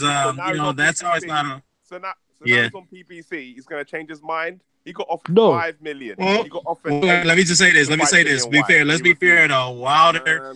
Let's be fair. We all remember 4 years ago, we were all accusing me, including myself, as a Wilder fan, was accusing Wilder of avoiding Luis Ortiz for 4 years. We've all said that, right? And ultimately took the fight with Ortiz when Ortiz signed with PBC. That fight got easily made, and that happened. No, he had no choice, man. Wilder had no choice. Yeah, nobody fight. Yeah, but he might not have no choice. Nobody fought Ortiz. He had no choice. And Ortiz he didn't have anybody to fight. And Ortiz still nobody. He had nobody else. Nobody else to fight. You gotta be fair, though. Was against who? His biggest win was against Brian Jennings. And Brian Jennings, what has he done since he's lost to? Brian Jennings just got his ass whooped by a guy by Oscar Rivas, by a very good fighter. He never went a full 12 rounds in his whole career, and he went in there and whooped Jennings' ass. He caught Jennings. Jennings was winning that fight before he got stopped. Yeah, let's be real. He just got caught. I don't know about that. He just got caught. You gotta be fair to Wilder. You gotta be fair to Wilder because if he doesn't fight Fury or Joshua, he just fought on pay-per-view. He's gonna have to fight someone who's recognized, and I think he probably will take the fight with Dillian Whyte if he signs with PBC and is in America. I think it's gonna happen. Yeah, because I agree. Go ahead, man. If it's not Fury or Joshua, then Whyte is probably the best option because he's beaten Luis Ortiz. And the Dominic Brazil fight, I don't think that's a big fight unless it's a mandatory and it's called for. He's gonna. No, but that don't make. No, but what you're saying don't make no sense because he was told that if he fights Dillian Whyte and wins, and he was offered a lot of money, then he can go and fight Anthony Joshua, which is what he wants. So why is he gonna go and fight Dillian Whyte and he goes to PBC for less money? That don't make no sense whatsoever. What less money? What are you talking about? What are you talking about, Edge? What are you talking about? Who's fighting for less money on PBC? You talking about Dillian Whyte? Dillian Whyte and Deontay Wilder. He was offered $8 million to fight Dillian Whyte, and he refused. He turned it down, and then he said, "If you fight Dillian Whyte for $8, and you fight Dillian Whyte for $8, then you would have got more money to fight Anthony Joshua when the fight actually happened." He turned it down. Let me ask you this, Edge. Let me ask you this. Yeah, that's a good point, but you have to take it into account. First of all, that would not have been a pay-per-view fight if they had fought in the UK. There was no discussion of that. That was the point. Well, not at that time it wasn't. Not at that time it wasn't. Until now. It was a pay-per-view. It would have been pay-per-view. Well, I'm just saying though. Let's say the fight does hypothetically, the fight gets made now in the States. How much do you think, this fight definitely is pay-per-view in my opinion in the States. In my opinion, it's definitely a pay-per-view fight. Now, to me, do you think these fighters would make more than $8 million if they both agree to it right now? No. I think because Dillian Whyte is not popular in the States. Look, let's look at it logically. Neither was Tyson Fury. Who's more popular? Neither was Tyson Fury. Tyson Fury is more popular. Actually, so look. Are you telling me that they're going to do more? You do realize, you guys. Whoa! You guys do realize when you're talking about popularity of boxers over here in America, it's a very relative thing. All right. Right. I mean, What do you mean very relative? How relative. do you mean relative? Tyson I Fury mean, actually fought. In other words, Oh, really, Mr. Doc, go ahead, Mr. Doc. Go ahead, finish, Mr. Doc. ain't Go ahead. nobody in boxing really big like that over here. sorry, say that again. I said, really, in the final analysis, nobody in boxing is big time like that. Yeah, that's true. Yeah, I that's know, true. but that's the point. Yeah, but popularity makes the point. Popularity has it does make a difference. That's the whole reason. Yeah, you have to But sell. what Not I'm just saying, popularity, you have to sell the fight. what you got to understand. Just make sure you understand that what you're really saying is this fighter's popularity is less bad than this other fighter's popularity. Yeah, that's what I mean. It's boxing's trending. It is trending upwards, in my opinion, but it's also still stuck at the kiddies' table at Thanksgiving compared to the other sports over here. Am I wrong, Dan? Am I wrong, Dan? You're right, Mr. Doc. I agree with you on that one. It still got ways to go. And not for nothing, by the way. Speaking of this mind-bending crap about network exclusivity and promoters and this side of the street and what have you. Right. No. It harms American boxing in particular the longer that kind of crap goes on. We need our best to fight our best if we want boxing to get out of the kiddies' table and get a seat at the adult table in sports over here. Right. Well, and I don't care who it involves, whether it's Bob or Al or friggin' Kathy Duva. You know what I mean? They need to figure out a way to make the fights happen. Whether it's Crawford against the welters, or whether it's Bob's light heavyweights, fighting whoever. The shit needs to happen. Is Al Heyman stopping at the moment? Between the fans, you got to make that happen yourself. They ain't gonna never do that for the fans. Of course, yes, you're absolutely right, Battle. The fans. Too many fans make it easy for the promoters to continue to do this because they just parrot the excuses. I don't care who gets paid what by who, when, where. All I give a fuck about is the goddamn fight happening and when do I get to see it? Let me ask a question. You got to get rid of pay-per-views as a whole as well, man, because they're too expensive. $75 to see Manny Pacquiao. Pay-per-views never go away. Yeah, that's what I was saying. Hey, look, guys, I have this theory. One second, real quick before you go about it, and they got to get your negotiations out off Twitter for fuck's sake. Yeah, seriously. Yeah, and that's my thing. I think the thing is, I have a theory. It's called the Game of Thrones theory, where basically they know they have you by the balls, so they can stall the phone.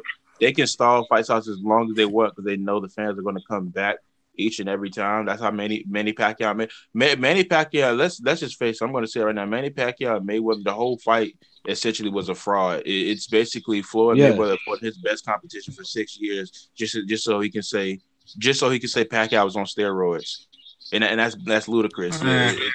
That's one of the big. That's a sucker. But at the end of the day, the consumer has to know that there's only one place you can realistically apply pressure, and that's from whoever's selling you the product. In this case, the promoters. Until you stop buying, hang on, until you stop purchasing at whatever price it is, until you cease doing that. The businessman doesn't give a crap. He's not going to look at his bottom line. It's when you stop purchasing and his money starts dipping. He goes, maybe I shouldn't charge $75 a pop for these crappy pay-per-view. Maybe I should make sure that, my guys fight Terrence Crawford. Maybe I should make sure that my guys fight Al's light heavyweight with the title. All right? Yeah. That's, that's all there is to it. I think we need ask people a question? Go ahead, man. Go ahead, man. I was going to say, would you guys agree that boxing and maybe even pay-per-view is dead in America? Because in the UK, we have a pay-per-view nearly every other month. Dead. Nah, that's been a stretch. I do feel boxing. Hang on. I do feel boxing is trending positively. Maybe, not at a, gigantic incline, but overall it's improved probably in the last 5 years. You just need to say that it's bigger in the UK. Like pay-per-views are bigger in the UK as in. All right. Of course it is because of the pricing is different.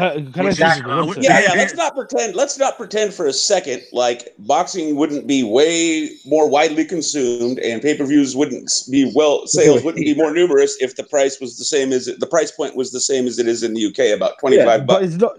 I agree with that. It's not even pay-per-view. Just look at this. Let me give you an example. Hughie Fury fought Sam Sexton, which wasn't really even that big of a fight, and he did about 3 or 4 million on terrestrial TV.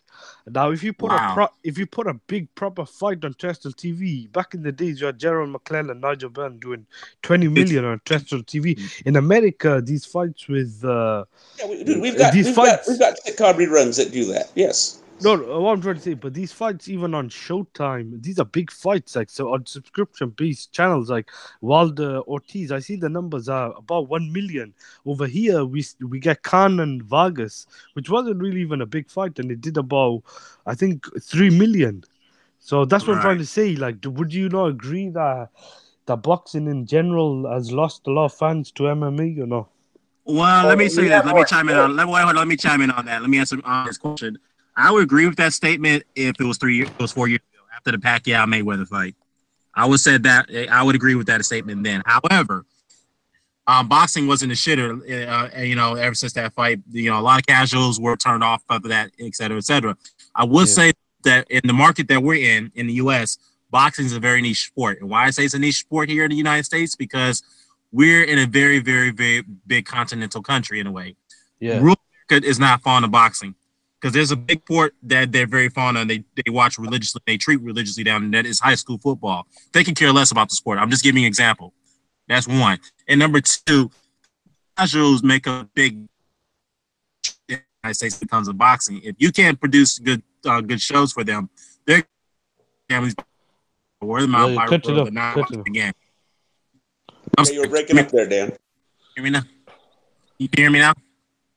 Hello? Still on. Breaking up. You're breaking up a little still. And you're muting yourself. I'm muting myself. All right. What about now? That's okay. That's okay? Yeah, what I'm saying is that, it's been a niche sport. Ever since Pacquiao Mayweather, it's been a very, very niche sport. And there's other parts of the country that doesn't look at boxing religiously, like in rural America, like Oklahoma, Kansas, whatnot. Those type of states watch high school football or college football. That's the biggest sport in that type of our country. Okay. Now, recently over the years, the rise of heavyweights, with Al Heyman putting on some good shows on you could say somewhat similar to terrestrial TV to an extent and pay cable TV. Fans are starting to come back slowly. Now, after the Wilder Fury pay-per-view, not saying it didn't astronomical numbers, no, but it did exceed expectations. It did. And with that said, if you put on good shows, you put on partner start, for the headlining fighter, fans will come and watch the fight if you promote it properly. And this is exactly what they did with Wilder and Fury. That's exactly what they did. And to be fair, Wilder Ortiz was promoted pretty well over in Barclays in New York. So, catching up. And to be fair, the UK we still got ways to go to catch up to the UK as far as the market's concerned. But it's not dead. No, it's not dead. It's having a slow incline, like Mr. Doc says.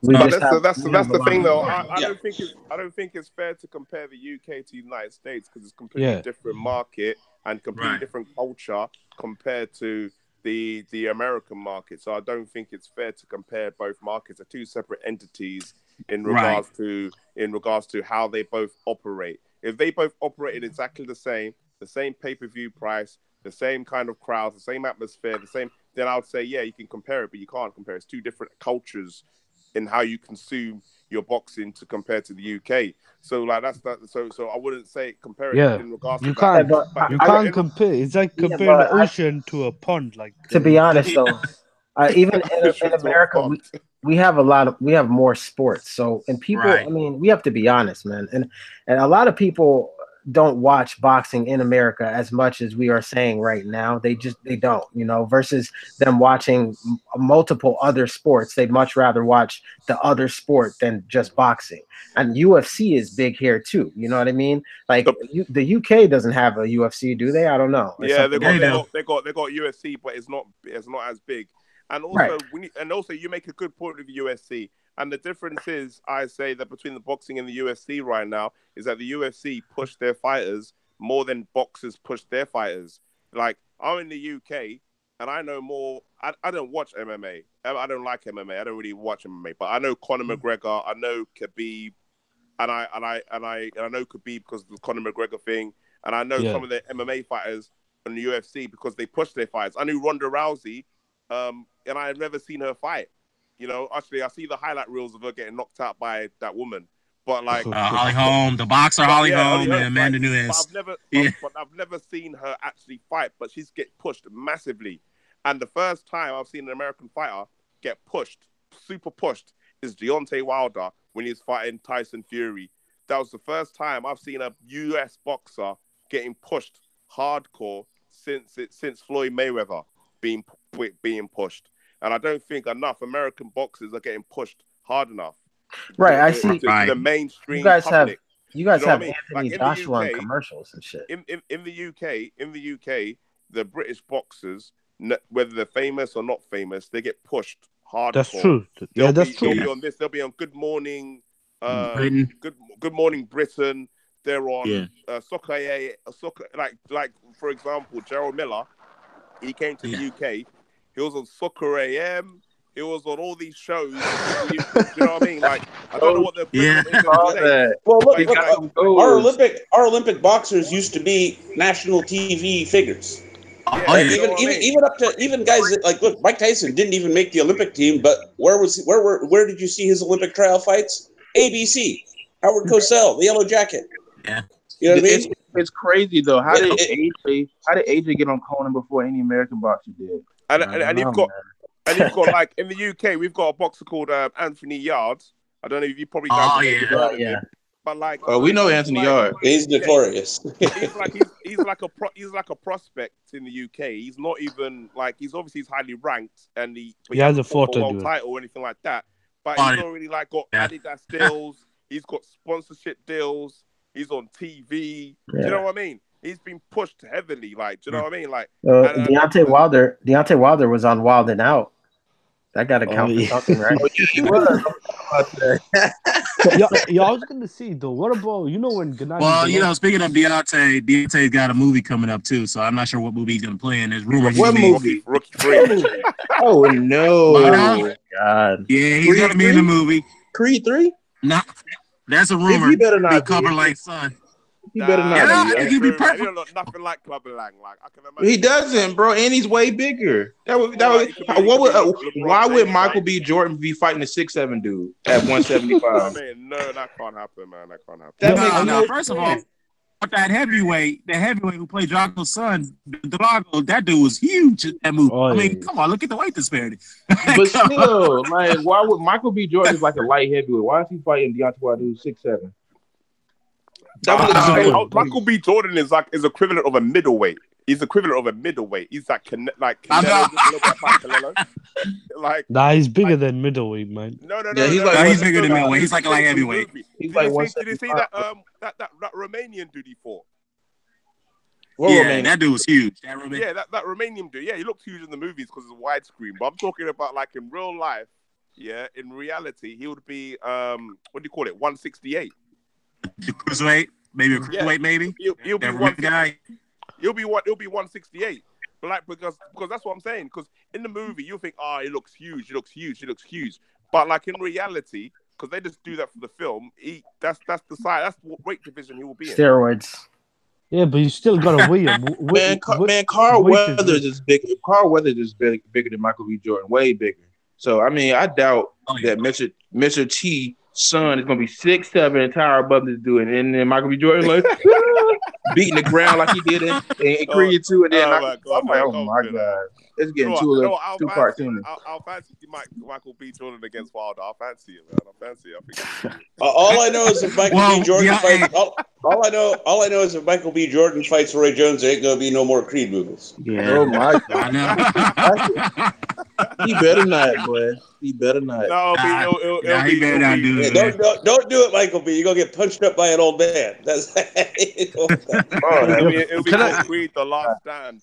Hey Dan, can I ask you something? What do you think about what's up, bro? The Canelo versus Jacobs fight? Yeah, I was gonna get into that real quickly. Can I see something before that? Speaking real quick, Dan, that's excellent. We're gonna if we get that shit for $10. Right? Compared to what was it they charged us for Golovkin Canelo 2? 85, I think? $90, yeah. Yeah, that's a game changer. And trust me, I know me and Dan know Americans. Would you agree or not, Dan? The American is far more likely to pay $10, right, to get a nice clear picture as opposed to streaming than they are to pay $90. as opposed to screaming. They will do that, but again, it depends on what fight you put on. Like What I'm saying is, or I guess the other way to say it would be, Americans are way more likely to scream when you try to hit them for $90, right, than $10, which is relatively, you know what I mean? Yeah, they do. They will do that. I agree with you on that. But go ahead, man. I was gonna say and this. Also, people are making out like Americans don't know how to use the internet or something like that. Oh, you have to use an app, like it's like a new technology or something like that. I know you guys are making mobile phones, but like I'm sure you guys got Netflix over there. Do you know what I mean? It's the same principle. Do you know what I mean? And we figured out long ago how to get that shit for free if we need to. That's Americans. All right, here's a better way to put it. Here's a better way to put it. America, the cheaper it is for us to follow the rules, the more likely we are to follow the rules. There you go. That's what. Yeah, I was going to say this. Look, we were talking about like boxing being a niche sport in America, which I agree. Like NFL is so big, and boxing is really not a mainstream sport. But I was going to say, someone like Gennady Golovkin, like when he came onto the scene. What do you think about that? Like, do you think he was promoted the correct way? Because he was fighting a lot. His highlights were always being shown on HBO. Maybe HBO did have a big hand in that, but this was a guy who was unknown in 2012. Yeah. Well, yeah, that's a good point, huh, man? Let me answer that question there. I want to respond to that. I think he was, despite I even though I've been critical of Tom Loeffler and his management team with Golovkin, I think they did a good job promoting him. It's just that the only problem with Golovkin is that he was just too much of a nice guy. I know people can say, well, Manny Pacquiao's a nice guy too, but Manny Pacquiao was just more explosive than Golovkin. That was different. He also had good competition. But that's true. Talking about him as a name, like he went on to sell out Madison Square Garden, went on to sell out London. And like I said, they did a good job. But the ratings weren't all that, were they, Dan? They weren't that good. That's Especially when Golovkin was at his peak with American boxing. This is probably getting better right as of now. But at that time, you for the most part you had either guys that could do numbers on TV but not really draw a crowd, or you had guys that could draw a crowd but not really do numbers. But he did do numbers. Hold on, guys. Hold on real quickly. Hold on, man. Hold on, real quick. George Jackson in the chat saying that Joshua and Deontay Wilder confirmed for April 13th. Is that true? I don't think. I'll have to check on Twitter. What's that? I hope so. What was that? Let's get it. Joshua and Wilder's confirmed for April 13th at Wembley. That's what I don't know if he's telling. Who said that? I'll believe it when I see it. But I agree with unbiased. Last time Deontay Wilder spoke was last night, and he said that it was going to be Fury. He said Tyson Fury, Deontay. What's up? Yeah, it's going to be Fury, and that is going. That the negotiations between Wilder and Fury is going very well, and that's what he's looking for next. Unless Eddie Hearn just come out the blue and just came with the big money now all of a sudden, but. I don't see nothing here yet. I mean, I haven't seen nothing confirmed yet, so I don't know. This guy said check it out. I'm like, where you want us to check out? What's his name? Let me check it out. He's saying the concierge service selling tickets. I don't know. Concierge service? I don't know. Well, I think he's trolling. Well, you're going to have to send a link. Drop a link. Yeah, well, what I was seeing was drop a link to your source. Was Golovkin on HBO? He was doing good ratings. He's obviously on pay-per-view. Not until after the Jacobs fight, man. Not really. Yeah. Correct me if I'm wrong about that, Dan. Yeah, that might. Well, he always done good ratings on HBO. It's just that they gambled on the pay-per-view with him, which is an okay gamble. I think maybe I got it wrong. Maybe it was the pay-per-view that tanked. Yeah, the pay-per-view was like 100,000 buys or something. Lemieux did terrible. Bad number. And the Jacobs fight as well. Yeah, they both did bad pay-per-views. It's just that, again, that's because it depends on the dance partner that you put them up against. Especially, so you got because what was I saying? I was saying they waited till he was 30. That's why I called him Tommy Boy, because Tommy Boy waited till my guy was 35 to put him in a fight where I finally said, you know what I mean? The other guy might be able to win this. Don't you think he was decked though? I don't know about weighted, but I mean, it don't really matter though, innit? Because like you can't really rank fighters on if they ducked, but I don't know if that was their fault. I think it's more of the No. You do not. There's no excuse in the world for any promoter, right, to let a top level consensus best middleweight of his time, best middleweight of the moment. Go till he's 35 before I go, oh, this guy's got a chance. The opponent's got a chance. It's an actual contest that I don't think is over before it starts. Are you kidding me? It's a weak division as well. So I'm not buying it. I'm not buying it. There was fights that could have been made. There was fights that could have been made. And again, I first guessed this, didn't I, Dan? I guessed this way ahead of the curve, did I not? All right, I've been calling this for a long time, and I've been following Golovkin a long time. What fights? He could have fought Korobov. Could have fought Korobov. Could have fucking made the Lara fight. There was all kinds of options. Korobov was meant to fight Quillen too. Quillen trashed the belt, and then Korobov got knocked out. Yeah. Meanwhile, Tommy Boy sat there acting like, oh, I don't have any money. I can only pay these opponents like $50 and a fucking gift certificate to McDonald's. Shut up, Tommy Boy. Fork over the cash, make the fight happen. Could have fought Ward. They tried, when they finally got cornered up into the Jacobs fight, when the fans were finally starting to put some heat on them, they tried to complain about, oh, we're going to have to pay Jacobs. You're damn right, you're going to have to pay him. So you get for being cheap for so long. Yeah. And then my guy goes and chases cannoli and fishnets, and how did that end? Badly, like I predicted. Did I not, Dan? Yeah, you did predict that. You called that to the T. Exactly. Yeah. I said you should. What are you doing not fighting Billy Ho for undisputed? You're going to chase fishnets and cannoli down a rabbit hole. Yeah, no defending his resume. I was just talking about him as a name. Like he arguably was the second biggest. I'm a fan.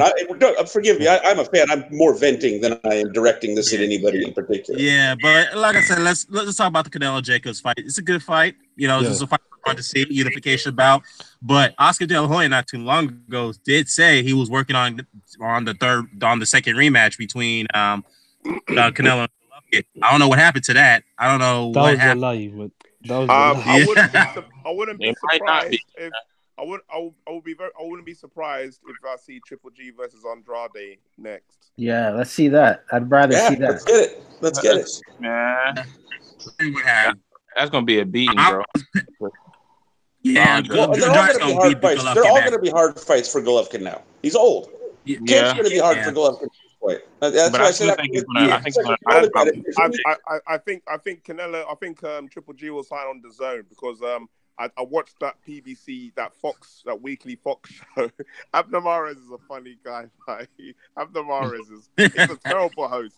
I don't know if you guys watched it yet, but they were saying, there's rumors that Triple G is still not with the network. He might sign with PBC, and they were like, yeah, that's good news, man. He might fight. Who can he fight on PBC? He was like, I need to check that out. I gotta stop you real quick because there's a perfect. Hang on. There's a perfect example right there from an American boxing fan's perspective. I don't give a crap who's signed with who. Charlo needs to get those fights too. Those guys need to fight Charlo just as much as Charlo needs to fight them. Yeah, exactly. And specifically for American boxing's sake. You know what I mean? Yeah, exactly. And then what happened was Sean Porter went and tried to help him out and goes, there's Charlo. Oh yeah, remember we was talking about Charlo earlier? And he goes, oh yeah. Was it Jamal Charlo? Yeah, he's the one that lost his last fight. No. Then he was like, nah, it was Jamel. Yeah, see, the thing is those fights, we should be talking about those fights as being there to be fought regardless of who's signed with who. Man, but the problem is, it's like, who is he gonna go and fight really? Like, look, at the end of the day, he might lose to Charlo and he might lose to Andrade. So when you're thinking about it, what would you rather go for? You might as well go for the belt and fight Andrade, then go for Charlo and fight for nothing. Do you know what I mean? Like, there's nothing to fight for. Like the silver. I don't care. As far as I'm concerned, if he signs with DAZN, I still say that pressure's on Al and friggin' Eddie and friggin' Fishnets. Make the Charlo fights happen. One of them at least. Oh, it's down to Al Heyman to make it happen. They said to you, look, if you wanna fight. No. See I refuse as a fan to be dragged that deeply into some soap opera politics. They are the promoters. They're all scummy. They all got way more money than any of us are ever going to count in our lives. Fuck them. Make the fight. Figure it out. But I understand that point of view, but the fans need to know who's the direct angle. That's Dan. You're not going to move me off my spot here. I don't begrudge anybody their position, Edge. I'm just letting you know in advance. You're not going to change my mind. Yeah, it's one of those. No, it's not about changing. It's not about changing your mind. It's just about people understanding if things are not happening. They need to understand the reasons why. Because if you don't, you'll be like, "Whoa." Not really. I don't. Because here's all I need to know: who manages Charlo? Who manages? We'll just use Golovkin Charlo as an example. All I need to know as a consumer is who are the promoters in question. As far as I'm concerned, they're both getting the heat from me. Hey, Doc, you know who BFT? Simple as that, because they're all lying snakes. They're all lying snakes. How am I going to sit here and fix my mind to take the side of one lying piece of shit over another? Are you kidding me? Hey, Doc, you can't believe either one of them. Stop. Yeah, but you can't be upset with somebody when it's not even their fighter. You can't get upset with that person. Sure, I can. No. Al and Eddie have not done the commensurate things between the two of them to make the fight happen. It takes the two of them. I don't care who you can. They can both come to me with this excuse, that excuse. Okay, whatever. Make it happen, or else you know what I mean. I ain't got nothing for time for either one of you. Hey, Doc, you know who BFTB is? It's like little kids fighting. I don't give a shit who started it. I don't give a shit who started it. You both knock it off. What the fuck have I walked into?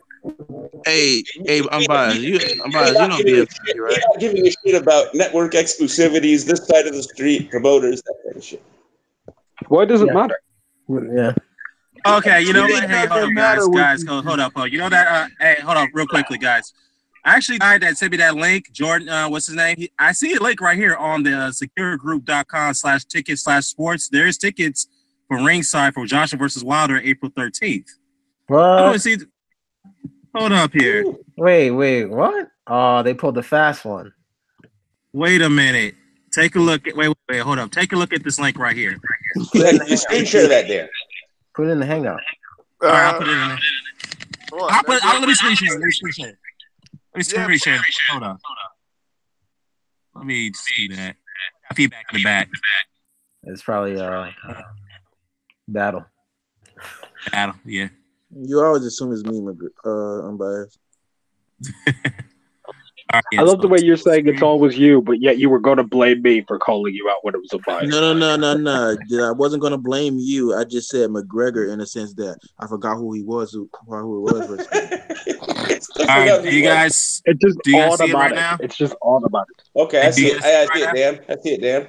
I don't see it.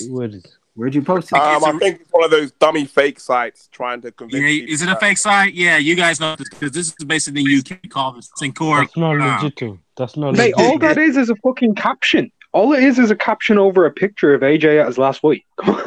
It's fake, man. It's Hold on. It's fake. I don't know. It's fake. I feel like doing a Liam Neeson call to whoever made this and be like, I'm going to find you. I'm going to kill. Someone used Photoshop and. This dude is a troll. Yeah. Yeah. He sent this to me. He got you. He got me there. Yeah, I just want to check it out. That's all. Yeah, he got me. Just want to check that out. I seen a picture there that said Anthony Joshua versus Deontay Wilder. I seen that picture just there a second ago saying heavyweight unification. Realistically, it's going to have undisputed on it. That's true. We all know that. Yeah, that's true. Give that guy a wrench. That's true. Give that guy a wrench. Yeah, maybe the person who done it didn't know what was going on, but maybe he wanted you to report it so that way some and then Dan the man gonna be like, I'm gonna have to retract my videos. I apologize. Yeah. my source Well, I don't know, man. I'll just look. Take that off. But let me just say this though. Well, this is based in the UK. This is what this cost your ticket, Gregor, and who else? Ahmed. So, have you guys heard of the Secure Group? Never. No. Well, apparently the last interview Wilder did was with Barbershop saying that he wants a fight with Fury or Dillian Whyte. That's what I'm reading here. Yeah, no, you don't want Dillian Whyte. He said like if he goes with PBC, then it makes the fight with Wilder close with himself closer. But that don't mean nothing. It just means like 1 year instead of 2 years. That doesn't mean nothing. Do you know what I mean? Like right. Well, see, George. Hey, George Jackson's in my chat. He's saying that this is a real company. This is the one who referred me to that link. Man. Yeah, go and buy that ticket. Buy that ticket, and then when you find out that it's Dillian Whyte in April, you ain't getting no refund. So I've looked up the secure group. I've looked up the secure group UK, and they don't even have a trademark on their website. So I don't think it's a legitimate company. Yeah, we see this. He's thinking this is a serious website, man. And I mean, considering they're the secure group, they don't even have HTTPS on their website, which means they're not even a secured website. Look at the font of the letters. It's like the font letters that they have on Microsoft Office Word. They don't even look official. Yo, it doesn't even know. It looks like what they have on Paint. Jesus. He might be promoting his website. Well, Jordan is challenging you guys on this. He's like, "Look, I'm not trolling, guys. This is a real company." I'll be here Dan, let me ask George a question. Go ahead, guys. No, let me ask him a question, though. Whoa, hang on. Go ahead. Yeah, go ahead. Go ahead. George, if it's a legitimate company, tell us what they're to do with, what they've been involved with, and where we can find the legitimate information on this company. Otherwise, it's just your word saying this, and I don't know who the fuck you are. Wait, let me say something, Jordan, too. Jordan, do us a favor, as Echno said. If you could purchase a ticket, if it's a legit ticket, refer it to us, and then we'll take it. We'll take your word for it, man. I'm not trying to put you on the spot, but we need some concrete information because it does look. I mean, I know. And this is based in the UK. Because we called bullshit. Remember, Dad, we called bullshit when they were telling us, I think, in the chat about Ortiz. I think when it failed the drug test. Because remember, we were talking about Wilder and Ortiz the first time around. We got to the point of making predictions and talking a little bit of shit. And at first, we were like, okay, yeah, whatever. But, maybe. We'll see. Also, if I may, I would just like to say, if everybody recalls back to when Wembley fucked up the whole StubHub thing, this fight is for Wembley. So it's very unlikely that a third party has tickets before Wembley do, considering they changed the rules, and that was the official thing, that Wembley gets first allocation of tickets. So if this company has released tickets before Wembley, they've broken the law, and I don't think they want to go up against the FA of England, because that's the situation there. So and no company is not going to release tickets for an event before it's even been announced. Who does that? Never mind that. It's actually illegal. So, well, I don't think they have the tickets released. I skimmed through it. They don't have the tickets released, and they will release the tickets to it. Is that still illegal? In a way? Can I say something? Apparently, someone's put this on Twitter, so I don't know. George, where is the title, man? What is the title? George's nose looks like a broomstick right now. Where y'all posted? It's called. Dan the man, where you posted that? Yeah, where did you post it at? No, I looked it up myself because the guy put it. I took it off. It's called the Secure Group. It's spelled TheSincura, then group.com. And then from there, you click on tickets, then you click on sports, and then you click on boxing. And then from there, it'll show you. Dan, the man, like he mad in his profile pic. Like, why would you not just think that? Hey, man, I mean, like I said, I don't know. Me personally, I don't believe in myself. I don't believe in myself, to be honest with you. I'm just saying, I've never heard of this group. You guys keep chiming on it because it's based in the UK. That's all I know. Well, I'm reading from good articles that Joshua and Tyson Fury could be a possibility because Wembley have done something, changed their minds on something. I don't know if that's got more truth behind it. The other one is just a poster, so I don't know. There's more chance for Fury and AJ happening than Wilder and AJ happening. Let's put it that way. But I personally think it's going to be Dillian Whyte on April the 13th. Another offer has been passed over to Dillian Whyte over the weekend for the fight. So if Dillian Whyte doesn't say nothing all week and he stays quiet, because Dillian Whyte can't keep his mouth shut, then that means that the deal is happening. If he comes out on another media outlet and says they sent me a second offer and it was crap, then it's going to be Jarrell Miller. So it's all about. It's all about whether Dillian Whyte opens his mouth this week. If he's quiet this week, then it's happening. Hey, since Klitschko is coming back, do you think that Fury's gonna wait He's for not that coming fight? back. He said he wasn't. He said Yeah, he but wasn't. he said that before coming back for AJ too. So I mean, Well, he's currently been negotiating, a fight with. I think he's met with Matchroom the other day. Well, I've been told. Or I heard. I'm sorry. Is that true? He's 43, isn't he? Yeah, he's 43 years old now. So I mean, he's still in good shape. He's still in good shape. But I mean, I don't know if he's actually going to be coming back, because the people that said it, they said that he's looking for a tune-up fight and then fighting rematches with Tyson Fury and AJ. That's going to be extremely difficult to do. If he signs with Dazn, Tyson Fury's with BT Sport, and Tyson Fury don't want a rematch with Klitschko. He pulled out of it the first time around. So I don't think times actually. Yeah. I don't think that's actually realistic. And then they said with Dillian Whyte that Dillian Whyte said that he needed 2 tune-ups, not 1, 2 tune-ups before he fought Dillian Whyte. So I just don't know. Yeah, I don't know. I mean, I'm not saying that Klitschko's not coming back, but I'm just a little doubtful about it. That's all. I mean, he's old. I mean, heavyweight division 43 is not really old, but you've been out of the ring for what, almost 2 years now. And I mean, how can you come back and be the same guy that you were? I mean, your last 2 fights, you lost your fight. You lost your last 2 fights before retiring. So I don't know about this, man. I really don't know. But anyways, Jordan, I hate to say this, man, until I get something more concrete, and I don't think that fight's gonna happen. Let's move along. Joshua Wilder, it's happening in Wembley. I just don't believe it right now. If we're wrong, we owe you an apology. That's all I gotta say. But highly unlikely. Yeah, highly unlikely. I agree. But back to Canelo and Jacobs. I'm just go down to, I mean, anybody could come in and chime in with each other, but as long as we don't talk over each other on this. Can I say one thing real quick, just before we move on to the next part? I just did a bit of research into the Secura Group. According to The Guardian in the UK, they are a company who pre-buy tickets before events, when an event has been booked, like concerts, whatever. And what they actually have done in the past is they have labeled it before anything has been announced, whether it's right or correct, to get the tickets pre-bought.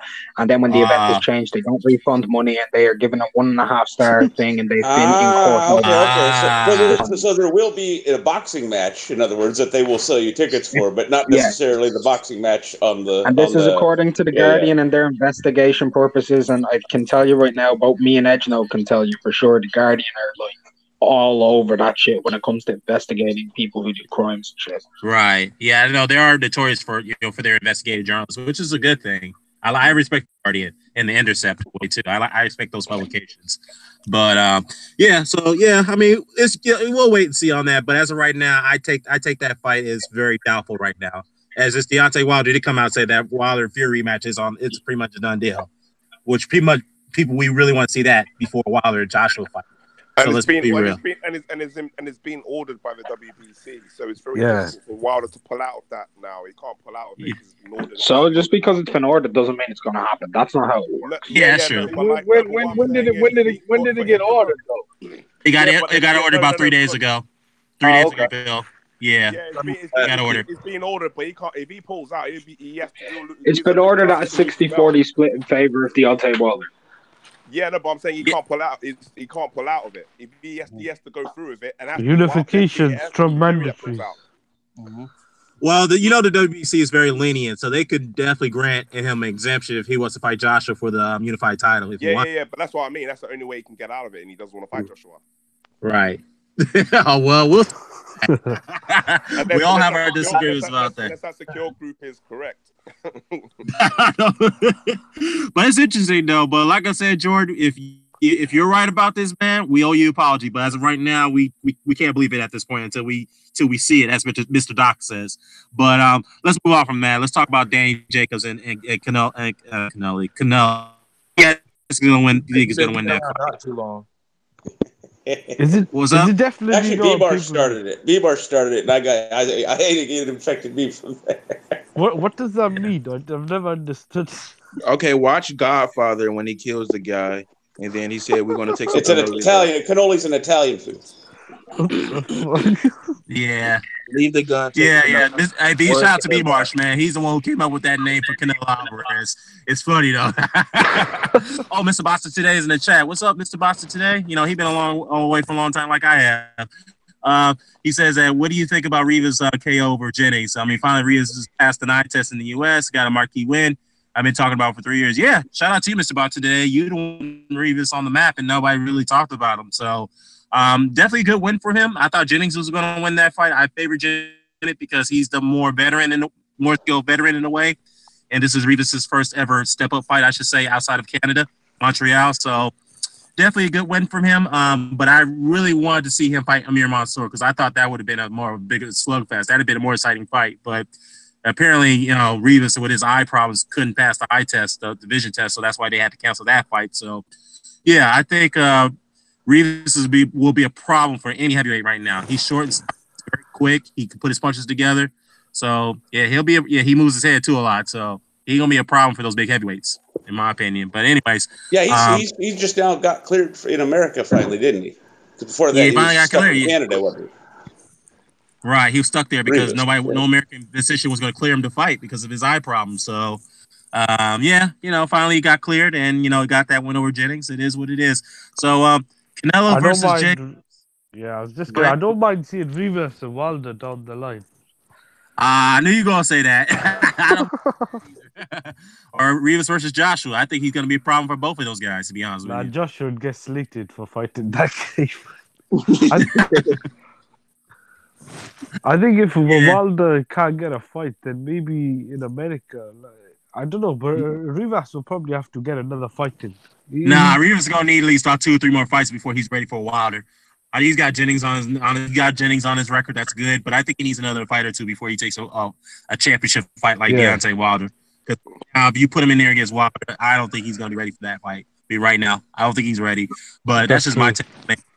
Canelo versus Jacobs. I'd like to see him fight a top 10 guy. Canelo-Jacobs, yeah. Yeah, you know, him and Big Baby Miller would be an intriguing matchup. I think that'd be a fight we can make. Rivas versus Miller. Or Kovnatski. Kovnatski too. That'd be a good fight. But what about so let's talk about Canelo and Jacobs real quickly. We got to pick a winner here. Who do you think is the winner fight? If you ask me, I think Canelo's going to take it because Jacobs, I like him as a fighter, but he's just inconsistent in some ways too when it comes to his ring IQ. You know, it's like, for example, he'll stick to one game plan. The next thing you know, he'll try to change it up when he doesn't have to do it. It's like, why are you changing up your game plan when you don't have to do it? You don't have to make an adjustment now when you're winning the fight this way. You know what I mean? So I just think he's a little too wild with his shots, and Canelo can pay for his his making him swing. With Jacobs with his missing wild swinging shots, whatnot. So I'm picking Canelo to win that fight. My man, what do you think? I think Jacobs could win the fight, but people keep going on about decisions. I seriously think Jacobs could even get a decision. Like, if he says he beats him convincingly, they're not going to keep robbing fighters. Like, the Triple G rematch was close. I don't see all the robbery talk like that. I had a draw. I thought you could make arguments 7-5 either way. I think Canelo might have actually won the fight. Like, on rewatch, I had a 7-5 Canelo. So, I don't know. Like, it was a hard fight to judge. I probably would have to watch it again. Like, some of the rounds were so hard. But Jacobs, I think Jacobs could beat him because after Jacobs Triple G, I remember a lot of people are saying Jacobs would beat Canelo. It's just his last couple of fights, not including Derevchenko, because I do rate Derevchenko really highly. But the fight with Selecki and Arias, he just still looked that good. Like, I know he won those. Yeah, he did. Those he struggled against those guys too, and they were not even championship caliber fighters. You know, I don't think he struggled with Arias. He won every round, but he should have got him out of there. Jacobs kind of fights to the competition level a bit, don't he? Yeah.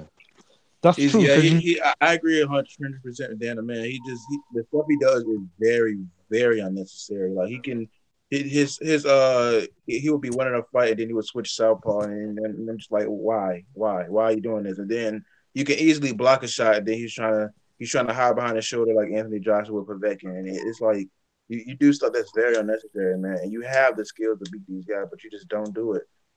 Like I said, like I keep comparing it. He's basically a Mayday day-to-day he tries to fight like he's a lightweight, but when in actuality he's not. He's much bigger than that. But a big thing in this, did anyone see this? The other day, Canelo has stipulated something in the contract that Jacobs and Canelo both won't be able to gain more than 10 pounds. So, actually, the WBC's actually got rules for that now. Is it the WBC or the contract? It's not 10 pounds. It's not 10 pounds. It's 10%. 10%. Yeah, I think 10%. it's 10%. Yeah. Yeah, but I think the state of Nevada cancelled that out. They said they don't want that. No, I think it's been agreed. It's been agreed. Well, no, I don't know. They might. I don't know. I don't know. Hang on. I don't know about. All I know is that there was all over the place the WBC, the story that the WBC was implementing additional, weight related rules. Like how they already have the check weights. They're going to add another check weight. They're going to add a third check weight date, and they were going to make it a rehydration thing where you can't be more than 10% of, like in this case, 160. So you couldn't rehydrate more than 16 pounds.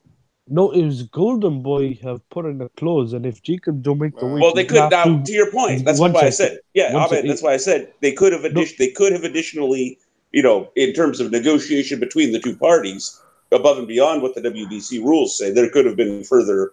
This is what I'm trying to say. Look, this is what I'm trying to let me finish. One second. They've done it in the contract. So if Jacobs don't make the weight, he'll have to pay several $100,000 dollars. I mean, as a penalty. So that could play a factor because Jacobs against Triple G did have a lot of weight advantage, and Canelo and Jacobs both do go up in weight. But if he stays at that weight and Jacobs is not allowed to go up in weight, then I think that's a big advantage for Canelo because Jacobs is naturally the bigger guy. But I think in regards to weights, Canelo is known for blowing up huge in weights. So I think it'll be I think either of them are big at the weight anyways. So I think it won't be an advantage to either one. Canelo is a guy who's come up from super. What was it? I make a point. Everybody missing. Jacob has struggled, even if he put a lot of weight on, or if he didn't put a lot of weight on. Yeah. Hold up, man. Hold up. Before you make a point, hold up. I just heard real quickly too. I heard there's a rehydration clause for this fight too, which I don't understand. Why is there a rehydration clause? That's what I just said. Yeah, that's weird to me. In addition to the WBC rules, right? Is what you're saying? Yep. Yeah, Canelo do what he want to do. If you're going to fight I'm Canelo, you're going to sign into the circus. I'm not surprised. Welcome to the circus. You chase the circus, you join the circus. I mean, we were talking about that. We were talking about that earlier. That I warned my guy Gennady, don't chase fishnets at the cannoli circus. What are you doing? Yeah. But what I'm saying is for Canelo and Jacobs, I think Canelo's time is going to run out sooner or later, and I think Jacobs going to be the guy that's going to stop. It's going to stop Canelo's winning streak. I think it's about time. I think that now he's on DAZN. He's not going to have HBO judges judging his fights anymore. And I don't think HBO. I don't think HBO has anything to do with judges, but I do think Jacobs got the style. If he switches and he uses his height and reach, but the whole rehydration clause is kind of bad because now Jacobs is a guy who struggles to cut down from, I'm pretty sure I was reading, from 168 to 170. A guy who walks around 180 something. So I don't see how this doesn't. Wait. I know rehydration clause. Canelo's got problems with the issues with his weight as well. Like, but Canelo a weight division for years because that's true. That's true. But weight division. And but Canelo can make 160 more comfortably than Jacobs. Jacobs is a guy who looks like he's boiling to the complete. He didn't even make the.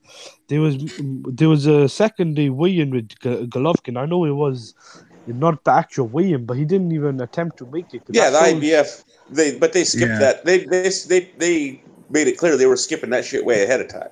That's what I'm trying to say. So he boils down, he's struggling at 160. He could really be like a natural super middleweight if he wanted to right now. Right, yeah, but Canelo's a natural super middleweight. He's small, but he's a natural super middleweight. Well, he's not small. He's not small. He's short. See, that's why we have weight, but they're called weight classes, not height classes, for a reason. But I'm saying, I know, but that's what I'm saying. I'm saying because he's short, it doesn't mean that he won't be a super middleweight. That's what I'm trying to say. Yes. Y'all canceling something out. Both of these guys unmade millions, can pay for them good old.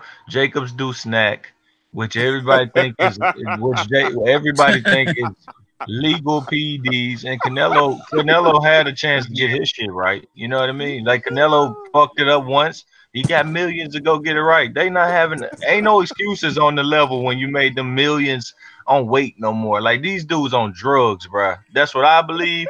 And let's be honest. Like I said, Jacobs had struggled when he got to put weight on, and he struggled when he had to fight close to it. Jacobs gonna be Jacobs. Canelo made a good decision in who to fight. We'll see if he make him pay for it. You know, really no excuse. Ride or die. That's what I keep saying. You're lovely. I got a feeling if it doesn't end in the KO, you're gonna shit on one guy or the other. That's right. Well, it doesn't matter what happens at this point because all I'm gonna say is if you don't get the cards with Canelo and you walk around here wanting the world to complain for you, nigga, get a new strategy. That's all I'm saying. That shit is over with. That shit is over with. No, I just don't understand though. Scoreboard low place. You're right. I agree with you. Now for him, I mean, he could win on a judge's decision, but he would really have to. He would basically have to pull like a Marcus Browne and put like a big cut on Canelo's forehead when he could say, hey, you can't. Or score a knockdown like he did with Derevchenko. Do something emphatic. Like. No, well, even with the knockdown, I mean, even with the knockdown, a lot of times they'll be like, "Oh, it was a swing round. Oh, this was a swing round." No, you got. But Canelo, I don't even think Canelo's been down. So if that's like a big thing, unless like Canelo wins every other round. Yeah, that makes sense. He's got strong legs, man. He's got powerful legs. That's the thing. Like he's got powerful. He's got powerful legs and calves. Canelo, man, he's a big dude outside. Jacobs might get pounds outside the ring. I agree with Low Play. I think Jacobs could get knocked out. Canelo can actually punch. This is an interesting fight. Not even that. It ain't that he can just hit. Jacobs seems like I have no idea who wins that fight. I probably want to lean towards Canelo, but because he's got more high level experience than Jacobs. Yeah. Who's man? Jacobs handled the business he was supposed to do in his last 3 fights, and he should have knocked all them guys out. To be honest with you, all them guys should have been gone within 10. If he would have did the business he was supposed to do in those fights, Canelo wouldn't have picked him, and he'd be a favorite. But the truth is, okay, Low Place. Who should? Okay, hang on, hold on. Who should he have picked if you wanted? It was a fine person. No. If you wanted him to fight the toughest possible opponent, I'm not saying who should he have picked? Jacobs isn't a tough opponent. I'm saying he's okay to be picked. Which one is it? Which one? It sounded like that's what you're saying. I'm not making the point you're making. I'm not making the point that you think I'm making. That's why you're asking this question. I'm just making the point that Danny Jacobs, he's really not there, and Canelo sees it too. It's possible that he could be stopped and dropped. If a dude ain't stopping 3 people in a row, he should have stopped 3 times in a row. I'm Canelo thinking like, I highly doubt I'm gonna be the 4th as a lucky charm. You know what I mean? I highly doubt it. That's just what it is. Who's the more skilled and has a better boxing IQ of the two? Man, Canelo. You know what I think was gonna happen in this fight? I think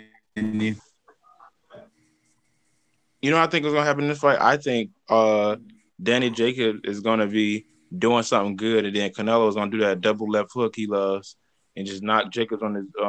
He basically gonna make him like do like a Rocky Fielding, just take a knee. What? Rocky Fielding is shit. You can't compare the two. God. No. When Jacobs like to do that thing, he hide behind his shoulders, he get hit on the top of the head, and Canelo gonna start hitting him on the very top of the head. And I think Jacobs gonna compensate, and then Canelo gonna be like, "Oh, I'm gonna hit you high," and then show him a left hook and hit him to the body, and then it's gonna take a knee, gonna do a Rocky Fielding, and Rocky Fielding gonna do like he ain't gonna do a 360 turn like Rocky Fielding. He probably gonna do like a 180. Yo, who is this? Van is against Golovkin or Rocky Fielding with Canelo? I didn't like neither one of those fights. I'm gonna be real. I know some people can argue that the Vanez fight was a last minute replacement. Fight.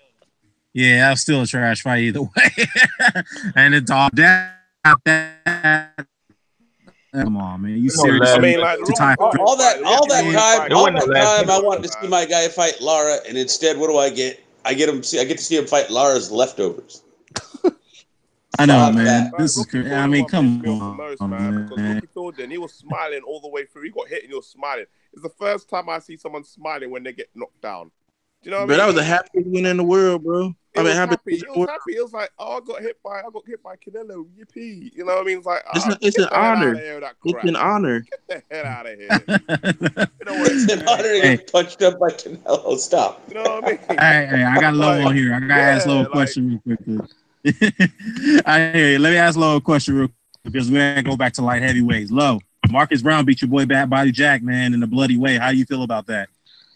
I give him a whole lot of credit. He got respect early, and Badou Jack, I think he made Badou Jack respect him at the weigh-in. I mentioned it. He spit in Badou Jack's face twice, and Badou caught it. Like he flinched at the shit twice. I was just like, damn. Badou Jack started talking. Badou Jack started the talking.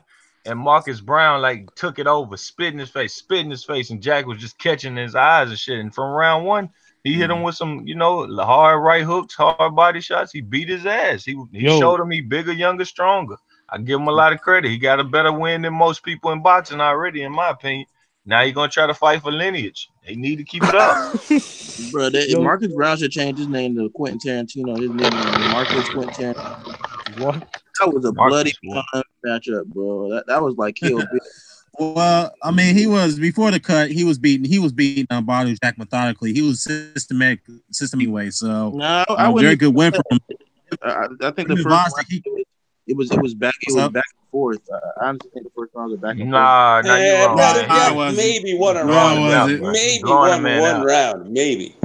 Nah, maybe like 2 or 3. It was like 2 or 3 he may have won. It was like just some close shit. Then I thought Marcus Browne was kind of losing it because he had thrown so many hard shots and Badou Jack. But then at that time the cut came. And after that, shit, it was over. Like, I mean, I'm not blaming the cut. Marcus Browne looked like the stronger, younger, better fighter. That just is what it is. I mean, but like once that cut happened, like he could barely see. That's what was coming in all night head first. That's what he gets.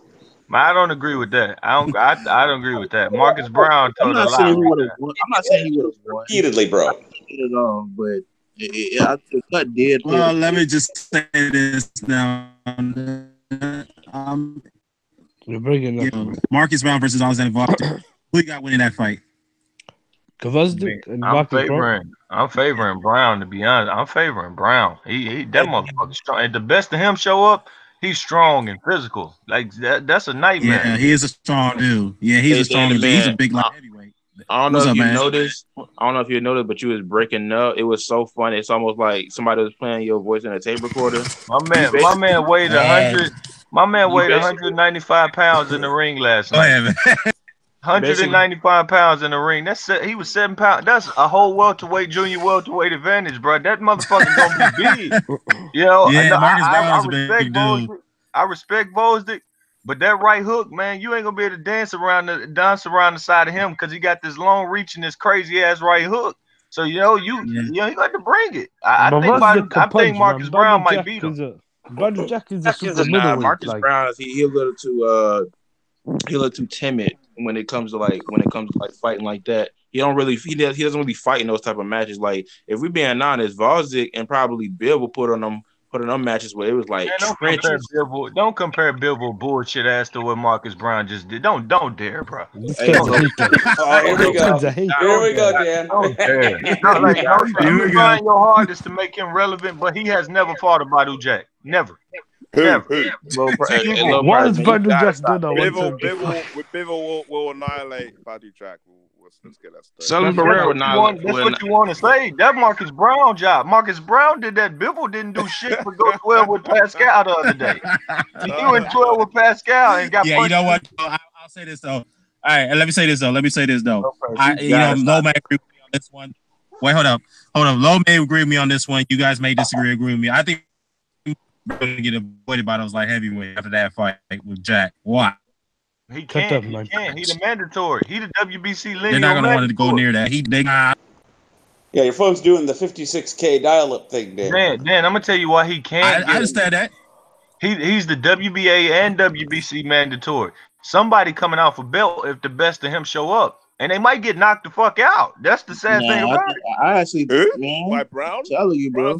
I'm not sure about Vajic, but Your low place is getting jumping on the bandwagon. Marcus Browne is a good boxer, but I don't think he's as big as punch. We gotta cut this shit out when somebody breaking down the fight, man. We breaking down the fight. We talking about bandwagon. No, but I'm breaking down the fight. Hey, I'm real deal breaking down the fight, man. Marcus Browne, he can put us in good work, but once Bill get in them combinations, bro, it's over, bro. No, but he's not That's dope for anyone like Marcus Browne now. What combination? He has it, but what? Go ahead. You didn't see that right hook, fast as shit coming. You think them boys gonna throw that to 195 man? Yeah, but when you're talking about as far as when you're throwing your combinations against somebody who is really just legitimately couldn't see. No. He cut him in the 7th round. He was throwing them combinations from round 1.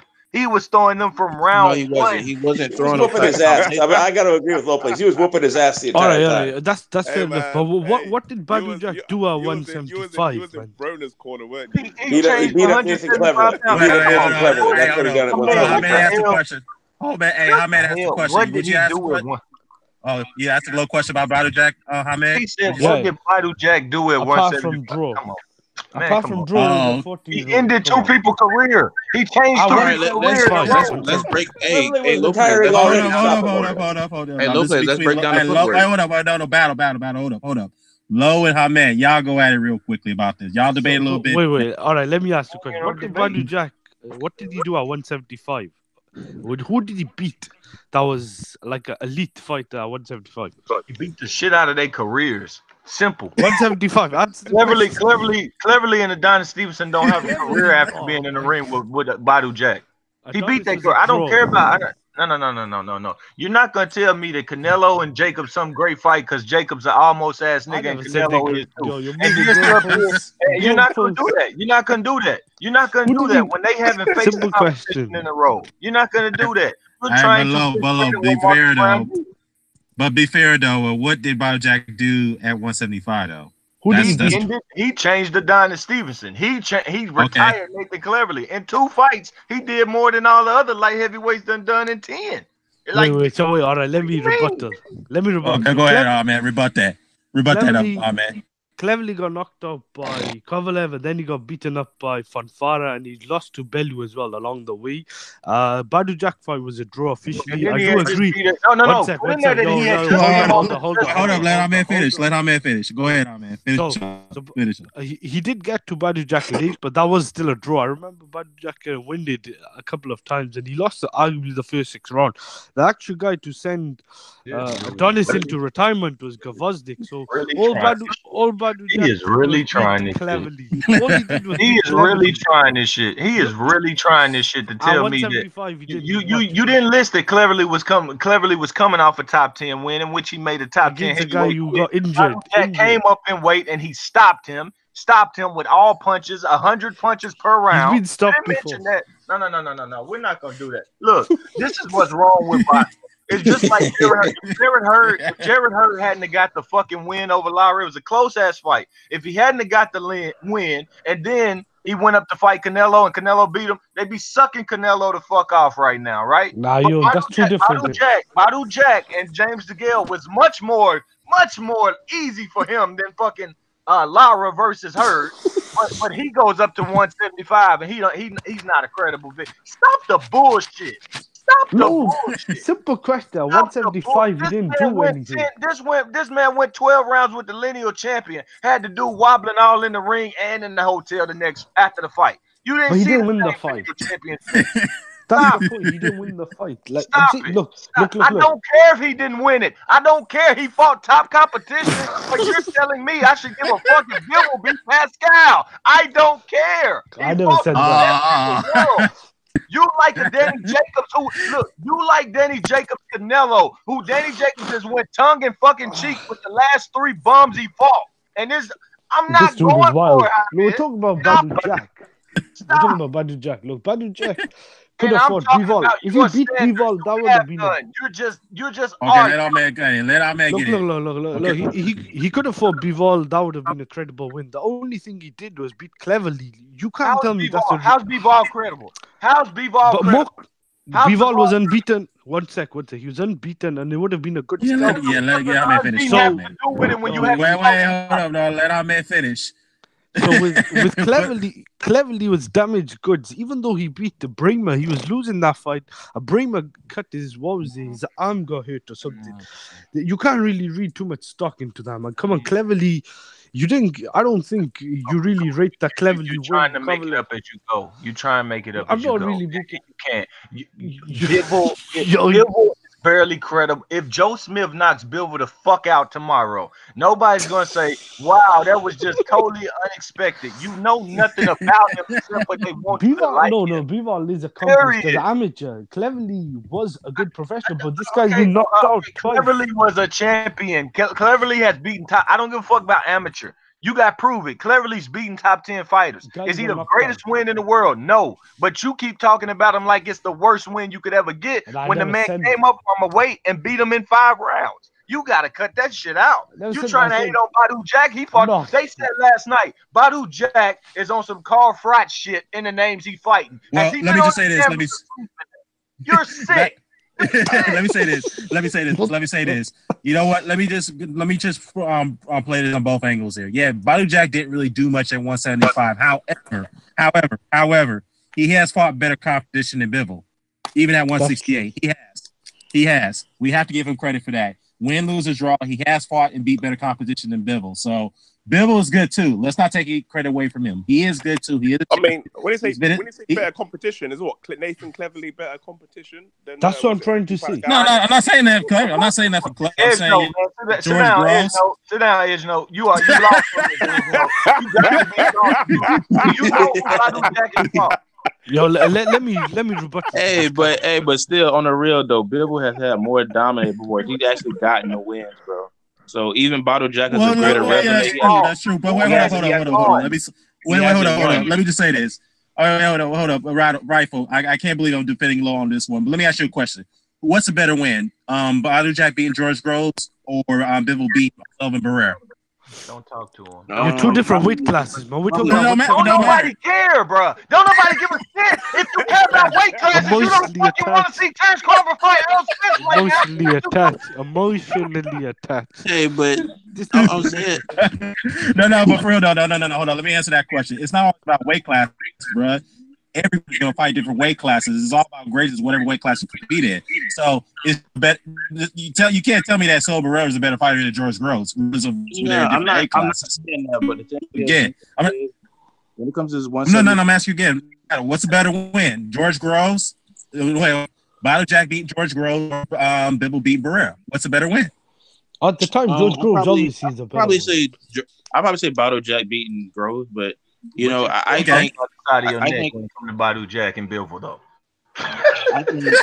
Look, this is what I'm trying to say. What are you trying to say, Lil Blaze? You think I just got it out for Jack? Badou Jack is a very good fighter, super middleweight, but I liked him when he's moved up. He's obviously not really done much. And did he had a lineal champion on Court Street? Yes or no? Yes or no? But did he win the fight? Yes or no? Has everybody beat Adonis? so everybody's going there gonna beat Adonis Stevenson, right, Hamid? Like just drawing with Adonis Stevenson is better than beating fucking not a later Alvarez, but Sullivan fucking Barrera. Okay? Do you not understand? That was a good win, bro. That's a good win. That was a good win. You motherfuckers want to see a blowout fight to say, oh, he won it, and then you see a close fight. And it's oh my god, I'm lost. Okay. No, I don't know why we rating the all of a sudden. The point is this. You put words in people's mouth, Lil Blaze, and now you're trying to. Well, he's trying to Hold on.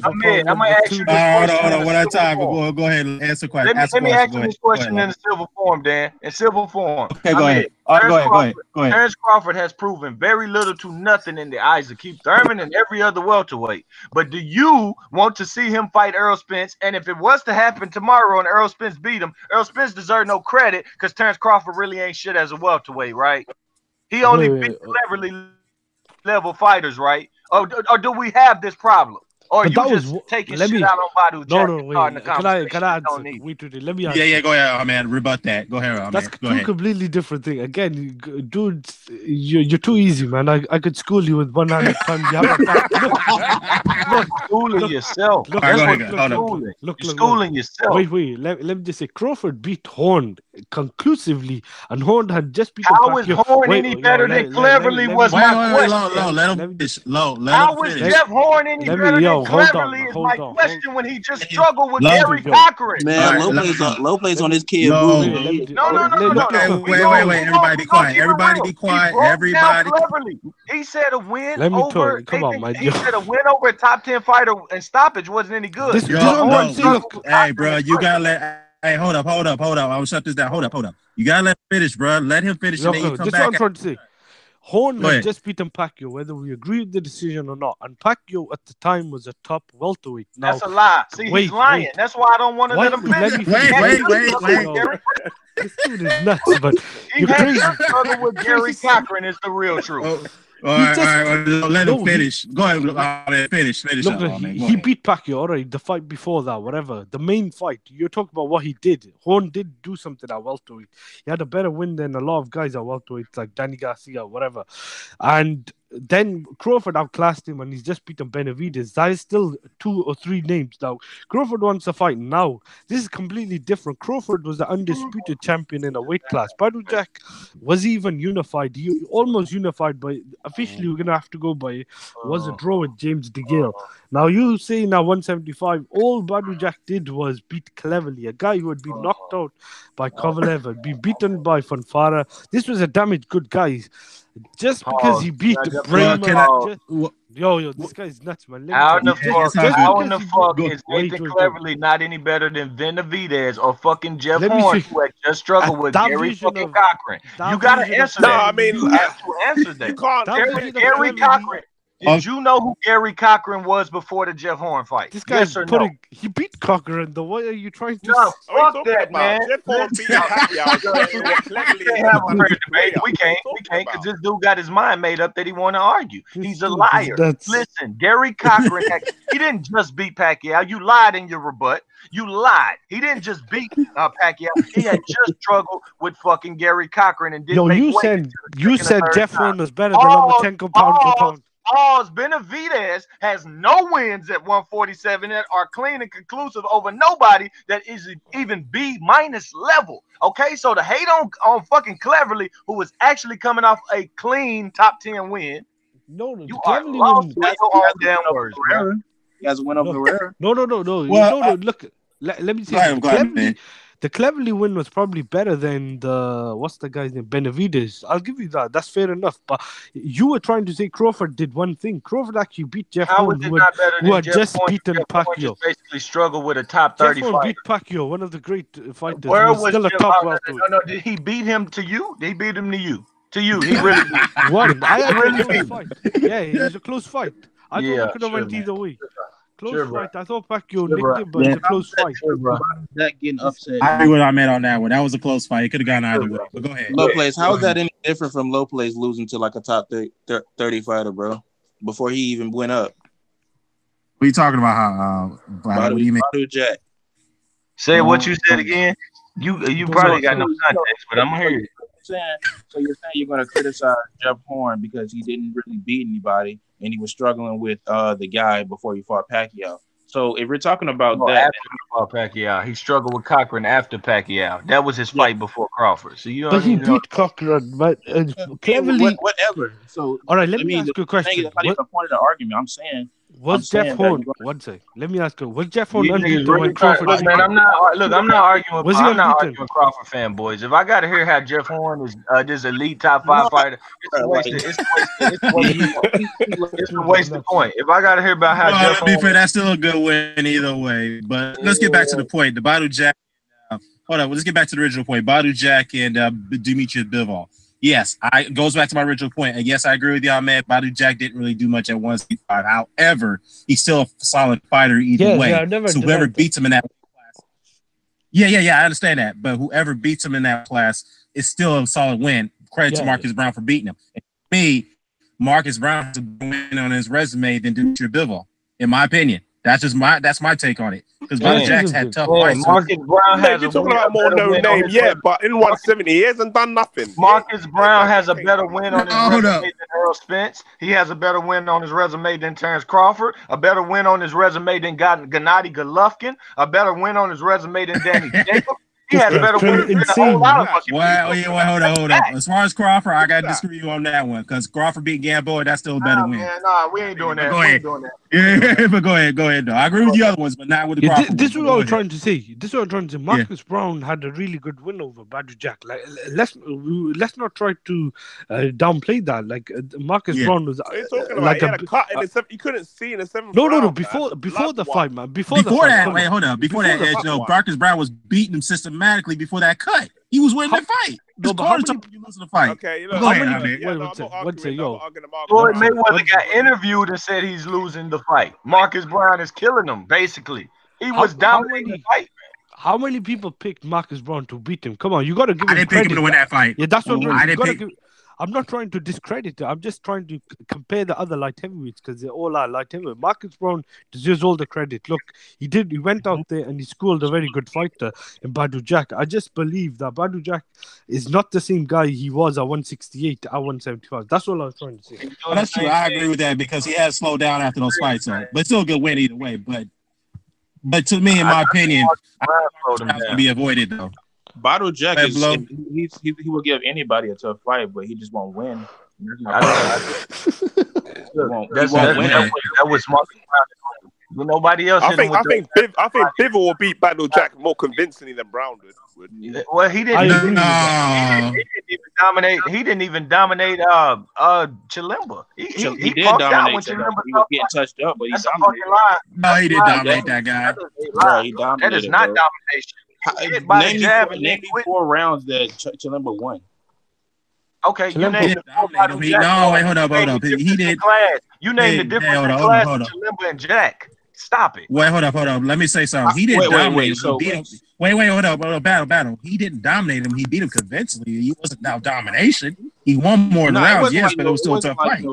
It wasn't like I think one of the scorecards, maybe I'm wrong. I think somebody read me. It was one scorecard that said 119, 108. Yeah, it was like that was crazy.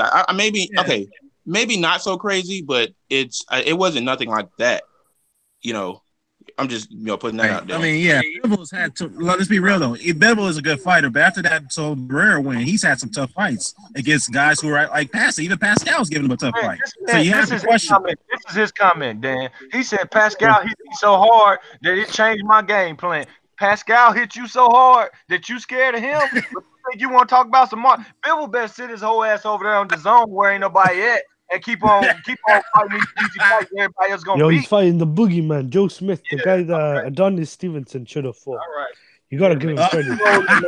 You can make you feel good, but the truth is, Marcus Browne got a better win than most men that got straps on their shoulders. That's fair enough. That's fair enough. But we'll see when they all fight each other. We'll see what happens.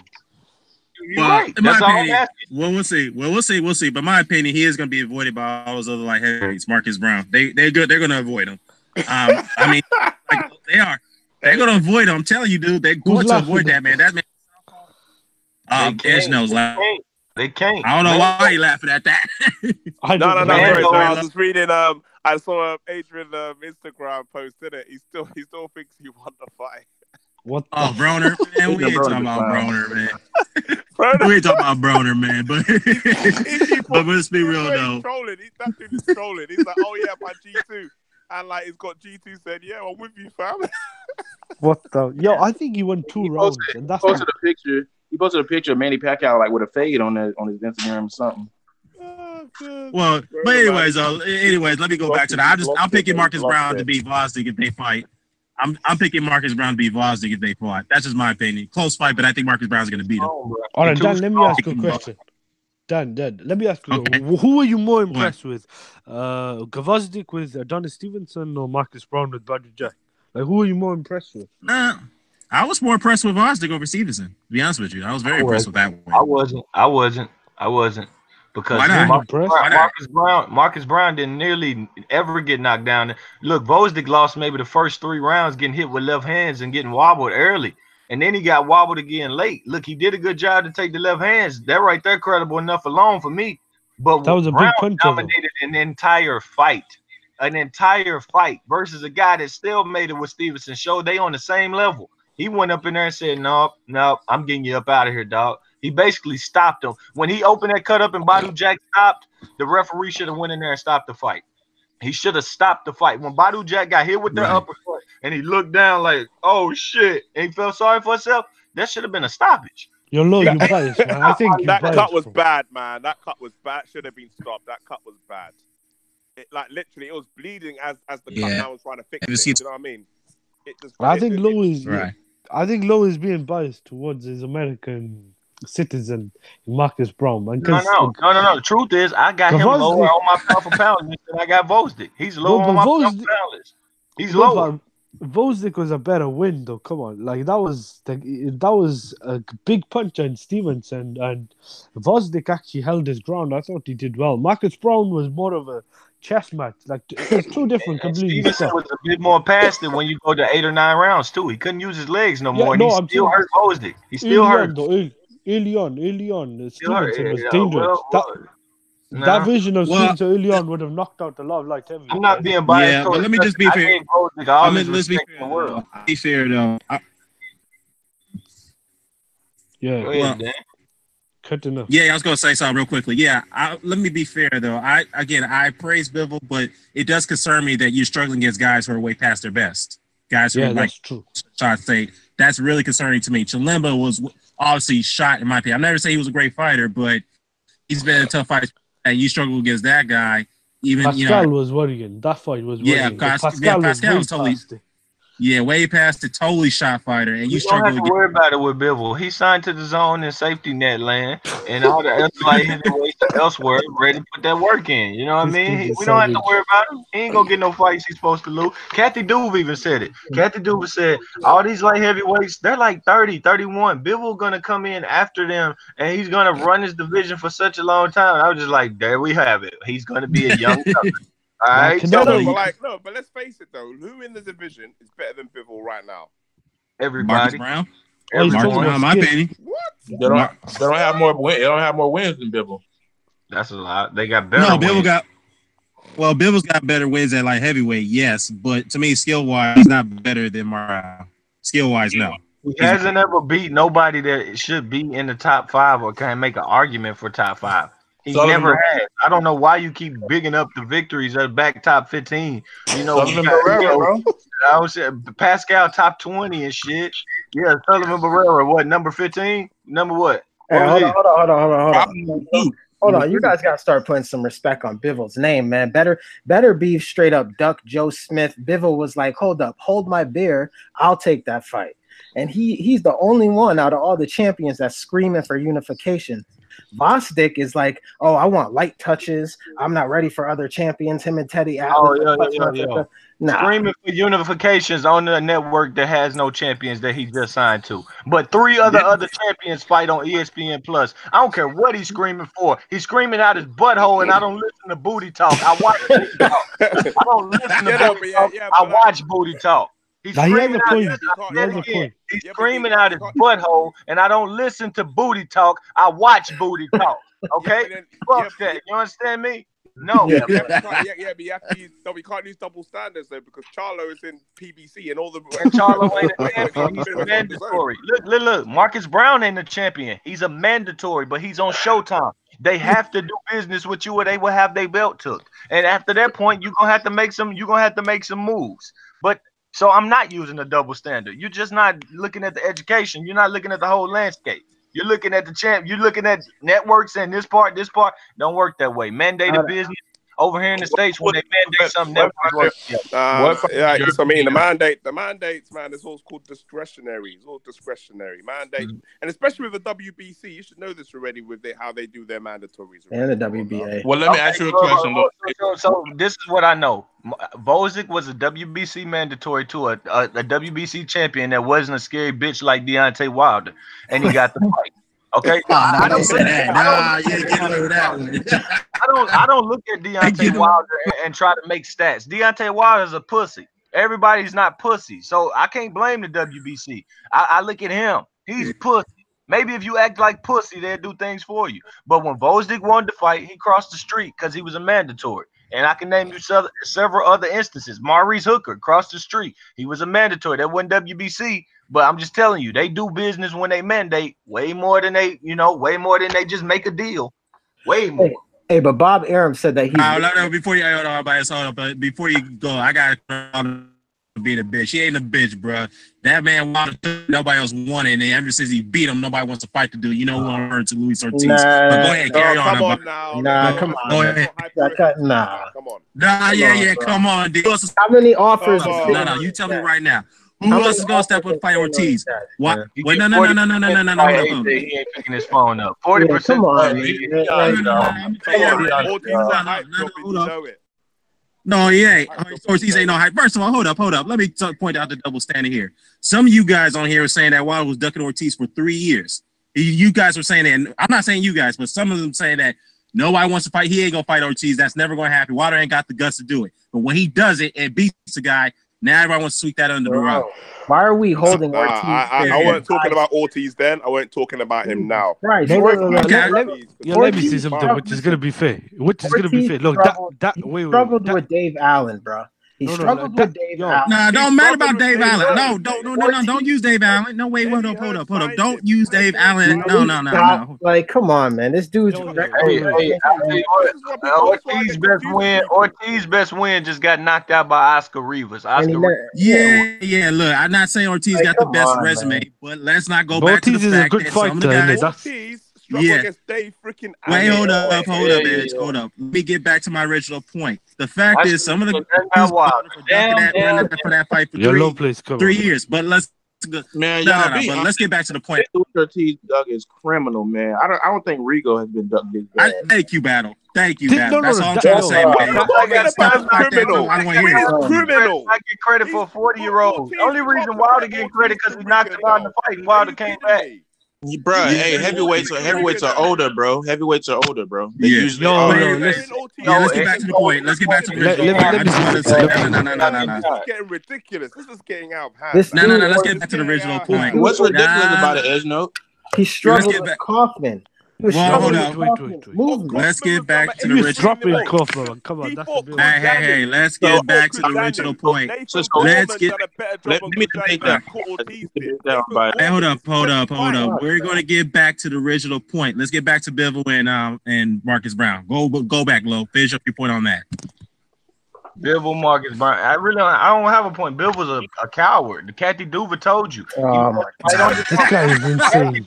Kathy Duva said that he wants his only little belt on the zone, and this dude is insane. He wants to grow and get older. This is the promoter's word. I don't have to argue with you.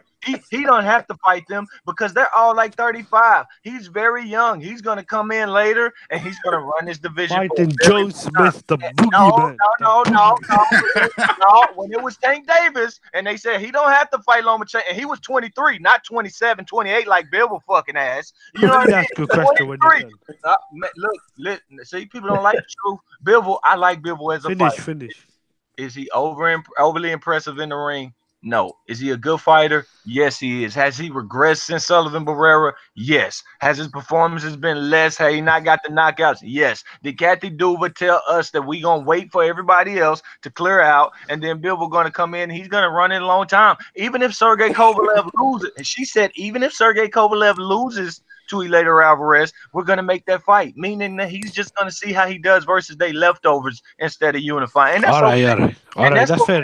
But there's no need for you to come here trying to argue him with me like I ain't heard what I heard. And hey, you so just what do you think let me say something. I got a question because first of all, what he's saying, he's got a point. Like what he said about Bivol is true and but you can't hold the promoter's word to the fighter. Calling him a coward, I think, is a bit extreme. Now back to the country, Bivol's fighting Joe Smith. This is the guy who iced out the guy that you hold so highly, Fanfara, in one round. This is not a bad matchup, so calling him a coward is going to be over the top. Bivol will be. Bivol. Who are you talking about? Connor who? Well, hold on. Let Ahmed finish. So Joe Smith is not a bad fighter. Like that's not a bad matchup. It's not a guy like Pascal who was way past it. Those guys weren't good matchups, and Bivol looked quite bad as well. Like he fought down to his level. Like that criticism I get. Like when you criticize Jacobs for Arias, that's fair enough. But calling him a coward, I think, is going a bit over the top. And Joe Smith is not a bad opponent. If he knocks. He's not. He's a coward to the other champions. Is my point. He don't want to fight. But who else? No one has unified. No other fighters have unified in that. Hey, Low Place. What do you think about Better Beef? He's on ESPN. He's on ESPN. No. What do you think about Better Beef? I think he could be beat. I think he could beat everybody in division, and I'm gonna get a chance to see it because he's on ESPN. Unless Bob Brown bitches up and don't make the fight. But look, Better Beef. He ducked Joe Smith. He moved to a network where the other champions was. There's no need for a Joe Smith fight. He left the zone. How is there no need? Hold on. Let me just say this. He said Joe Smith is dangerous, and he wasn't ready for that fight. Better be ducked out. He said that. Not only broke that boy face. He's already got a broken jaw. What you trying to make him Victor Ortiz Part 2? Not only that. Wasn't better. Wait. Wasn't Better be supposed to fight? And he turned it down. So he was. That's I said that. But now he's with other 3 champions, and I'm not gonna be mad at that. Let's try and see if he makes these fights. If he ducks over there and don't fight the other 3 champions, he will be discussed accordingly. But Bivol is where there are no champions. He is a man outside of the damn. Son, what if Bivol moves down to fight Canelo or does something? He's not even like him. I don't care about Bivol fighting for 154 pounds. Nobody care about that shit. He might fight Callum Smith, which is not a bad matchup. Look, guys can move up. I thought it's all about what you do at 175. Now you're telling him to fight 100. But that's completely different. This is a guy who's small. That's what I'm trying to see. I'm biased. You're gonna have to make a video about me kicking his ass on two brick. I'm telling you, because he said, man, just stood out here and said, boy, did Badou Jack do it 175? No, that's true. That's true. Now he's encouraging Bivol to go to 168. I'm not encouraging. That's Bivol. That's out of Bivol's own mouth. Come on, man. That's from Bivol's own mouth. You've been kind of biased. I schooled you with one hand, man. I'm schooled with my shit as well. You're kind of biased. Now Bivol needs to duck 175. I never said that. I said he might. Right? He might. No, I'm saying if he might choose to do that. If he does that, then it's completely different. Then you obviously we can't really talk about him fighting. You're saying what if you're like that's what he said on a podcast. Those are his words. I know he said it because when he said Pascal hit him, he pissed on himself a little bit, lost a tooth, and had to take his ass back to the dentist in Russia. That's what I heard. You want Wilder to move down to cruiserweight as well, so I don't see what you take a double standard. It was a little bit of hit. See, I'm not like you. I don't have any issues with a guy dominating another weight class and another weight class. I'm not gonna say, well, he came from this way. The motherfucker made weight. He attempted to make the weight in a correct way. He didn't go 3 different divisions. What's the difference? Hey, this is getting ridiculous, bro. Imagine you becoming a fighter and you're just like, hey, I'm gonna dominate the 154 division, and you do just that. You probably sign out him, you get you a good deal, and then you say, you know, I'm gonna take the step further. I'm gonna dominate the 160 division. Now you got to go all the way to Eddie Hearn. This is ridiculous. The state of boxing, bro. Yep. Because it's ridiculous. Oh, it ain't. You get in the mandatory position. Charlo got the chance to get Triple G if Triple G. Yeah, but he ain't gonna sign with his own. What difference would it be if he's on the zone and Triple G don't want to fight? No, not Triple G. Well, you know, let me chime in on this. You know what? I'm gonna just be real, guys. Look, let me just say this. It doesn't matter what network you fight on. If the fighters really want to make the fight, they will make the fight. And let me tell you why. When he signed with Eddie Hearn, right? Yeah. He signed with Eddie, 3-fight deal. We all assumed, okay, part of that 3-fight deal will be a Kell Brook fight, a fight that people have been waiting for many years to happen, right? Now Kell Brook is on his 3rd fight on his last track. What does Kell Brook do? He elects to fight Terence Crawford instead of Kell Brook. Khan decides to fight Crawford instead of Kell Brook. So it doesn't matter if you go to that same side of the street, whatever you want to call it. Earl Spence calls it. It doesn't matter. If you go on that same side of the street, that doesn't guarantee it's going to happen. Yeah, nobody blaming Khan and Brook for not happening on the side of the street because Khan and Brook was both affiliated with Al Heyman. Khan made the decision to sign and get money because he needs a promoter now. But that doesn't mean, you know, like he didn't move to a different side of the street. He ain't been on Showtime. He haven't been on, like his fights haven't been aired. His fights haven't been aired. Though. Like I wouldn't say that's the same thing. I would, and there is an interview. There is an interview out with one of the heads of, I think it was either Kathy Duva, some head of Dazn, or Eddie Hearn. Somebody basically stating, you think Eddie Hearn was the guy saying, you think that fucking ESPN wants to lose Terrence Crawford to Showtime? Or Showtime won't? Eddie Hearn is even saying, yeah, this side of the street shit matter. And he's coming over here just for a few months. If he sees it, the people who've been in boxing for 10 years over here, you know they see it, man. You know they do. It matters. Look, it's business. ESPN want to make the most they can. Showtime want to make the most they can. It ain't the fighters. If they really want it, they ain't got no more power than the network is, man. They don't. I don't believe they do. Several relationships trying to do shit like that, man. You gotta get their permission. You get their permission, you got power. If you don't, then shit, you gonna be on their network, and you gonna, you know, ain't nothing wrong with dealing with different promoters. Ain't nothing wrong with that.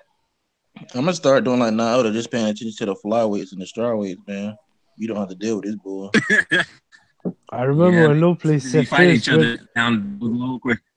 I remember first when interacting with Lopez, he said he doesn't rate guys from lower weight classes. No. I swear, he said they struggle fighters. They all got the same style for the most part. It's two styles down there: come forward and punch a lot, you know. And if you're a mover, it's move and punch a lot, but their movement is kind of useless. I've seen it. Like I went. What was Dog Bear and Navarrete? I forgot how you pronounce his name. Ass kicking, a little guy versus a big guy. That's what it was. A little guy versus a big guy. He beat up bigger guys before, bro. Who did I like that big guy. Just way bigger. Ain't nowhere near big as Navarrete like that, and not on the class either. With it, nah, can't do it. I got you this question. I'm gonna switch gears a little bit. Let me switch gears a little bit because I know you want to talk about this. And I know you go at Lomachenko for this, but Jorge Linares got knocked out by a journeyman. On this week. Perfect. How do you feel about that? You got to say again, man. Again. This is the third time. Jorge Linares. No, he 5 his career already. Jorge Linares. All 5 of his losses has been knockout. He's not counting it. We said it before the fight. There's nothing really to say. Like people trying to hype up Linares and he's number 1, he's number this. Look, man, in boxing, yes, numbers matters, but also what matters is what's underlying on that stat sheet. And we've seen it with Linares, bro. He can't take punches. He ain't durable. Lomachenko had a tough fight. He was a bigger fighter. I'm not gonna piss on Lomachenko for that. Look. He was entertaining. That's all I can ask. But is he pound for pound on my list? No, thank you. He fucked his career. He should have fought Walters when he should have fought Walters. He should have fought Rigo when he should have fought Rigo. It shouldn't have been no if you beat me contracts on some diva shit when he wasn't even popular over here. You know, so he fucked his career. Now he left with beating Lomachenko. He left with beating Sergio Thompson leftovers, Tank Davis leftovers, and he's at a division where ain't no great fighters at. He's finna fucking fight Anthony Crolla. So, Tank the one the fight though. But he'll make a lot of money in the UK. He'll make a lot of money. So hey, Linares is the last lineal champ. He was never the lineal champ. He was never lineal champ. He was never lineal champ. No. He was the consensus. Linares was a Ring magazine champion. That's not the lineal belt. That's 2 different components. Now to brought up the rankings where they moved Mikey Garcia ahead of Linares after like 2 fights, 1 or 2 fights. Right away. Nobody believes. Man, Linares is trash, bro. His best wins are UK domestic level, and he's been slept by literal journeymen. Like this dude is. What was skill though? He wasn't skilled. Hey, don't let the Lomachenko fans say that, man. It's true, man. Don't let them say here. You say that. I don't think. We've seen people keep saying, "Oh, Lomachenko was small." Like, yo, we've seen Linares get slept by smaller men moving up already. It's been done before. So, yeah, Thompson knocked him out. I don't know about shitting on Lomachenko. Lomachenko beat him though. What do you expect him to? You can't shit on the guy. If he lost to him, fair enough. I get it. That's I not know the he got point. dropped. That's not the point. They were Nobody saying hype knocked to him. win. That's not the point, Hamed. They were saying hype to win, like he beat Mike Tyson or the great, like he's the fighter of the year for beating him. Obviously, that's going over the top. But I'm saying if you're gonna talk about rating guys on wins, he did knock the guy out with a body shot after getting dropped. Like you always talk about Terence Crawford. Not well, fighting. that's a good point, Hamed. But I think what the argument is that what's going to happen now is that Lomachenko got knocked down by Linares, right? He showed in that fight. Some people had Linares winning that fight before Linares got stopped, and yet Linares against a guy by the name of Pablo Cano who's been knocked out before. His several record, and he got blown. He blew out Linares just like that.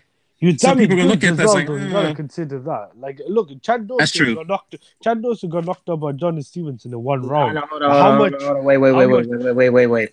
Don't compare Linares. I'm not comparing. My point is this: guy got knocked out. One guy moved down in weight and whatever. Well, actually, Chad Dawson ended up moving back up in it, and he got knocked out. So when someone gets knocked out, that does come into play, man. When you get knocked out, but obviously that was a big upset. I don't think Linares is the greatest win. Like some of the Lomachenko fanboys make it up, but that was a good win for Lomachenko. Like that's the point. It was a good win, Ahmed, nobody's saying it's not a good win. We are contesting the Lomachenko fanboys, not you. We're contesting the people that said bow down. He's the greatest. He just beat 122-pound 30-year-old. Now 40-year-old. Now he just beat a guy knocked out 5 times, and he's the shit. That's what we're contesting. Those idiots. Yeah, sure. And this is the thing. Like this is the thing with Lomachenko. Yeah, he didn't struggle against Pedraza, but he didn't look good against Pedraza. And that's true. Davis destroyed Pedraza. I think he did struggle against, but I think it was a little tough early. He did struggle against Pedraza. He did struggle. You saw he struggled. I mean, it was a cool fight. It was a good fight. I mean, to be fair, Gervonta Davis, it was the same thing with Frances. Wow, I cannot pronounce his name. That's the problem. Fonseca. It was the same thing.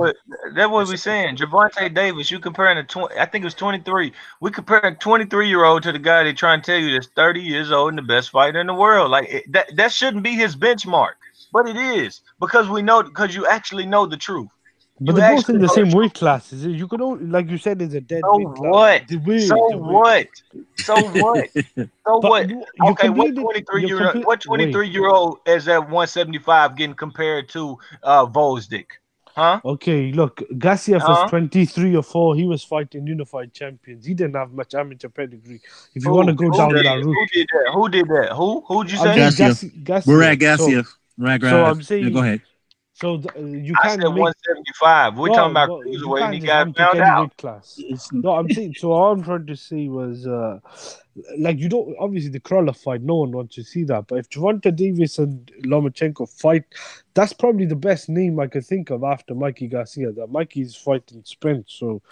Yeah. Like you can't really hate on that fight, man. That's the best. Why? That's the best. Why? Because he fucked all his other fights up and being a diva and putting people on year layoffs. Nicholas Walters would have been way more credible than a Gervonta Davis fight, but he got to live off. Is Gervonta Davis ever gonna fight me? Because he know for a fact that nobody's gonna look at him and say, "We're happy that you fucked up the Walters fight and made it to basically where you had every." All right. So who do you rate higher then? Crawford or Lomachenko? He better put on fun fights, and he won't even be talked about. He better actually go walk people. That's the only saving grace for Lomachenko. He walks motherfuckers down, and he come to fight. After that, his career is a piece of shit. Well, you know what? Let me just be real. I'm gonna be real with you. I respect Lomachenko. I like him as a fighter. He's a very exciting fighter, but he's gonna have another Orlando Salido moment pretty soon. Yep. The reason why I say that, based off his performances against Linares and his performances against Dazn. He really struggled against those guys who were handled easily by the likes of Javon Davis and Antonio DeMarco, who's way overshot at the time when Linares fought him. So it's going to be harder for him. He's a small guy, and he can't be. His skills can't translate against bigger guys. That's because he's not as right. Mikey Garcia and Gervonta. He's not a strong fighter. He's not stronger guys, and he can't handle those.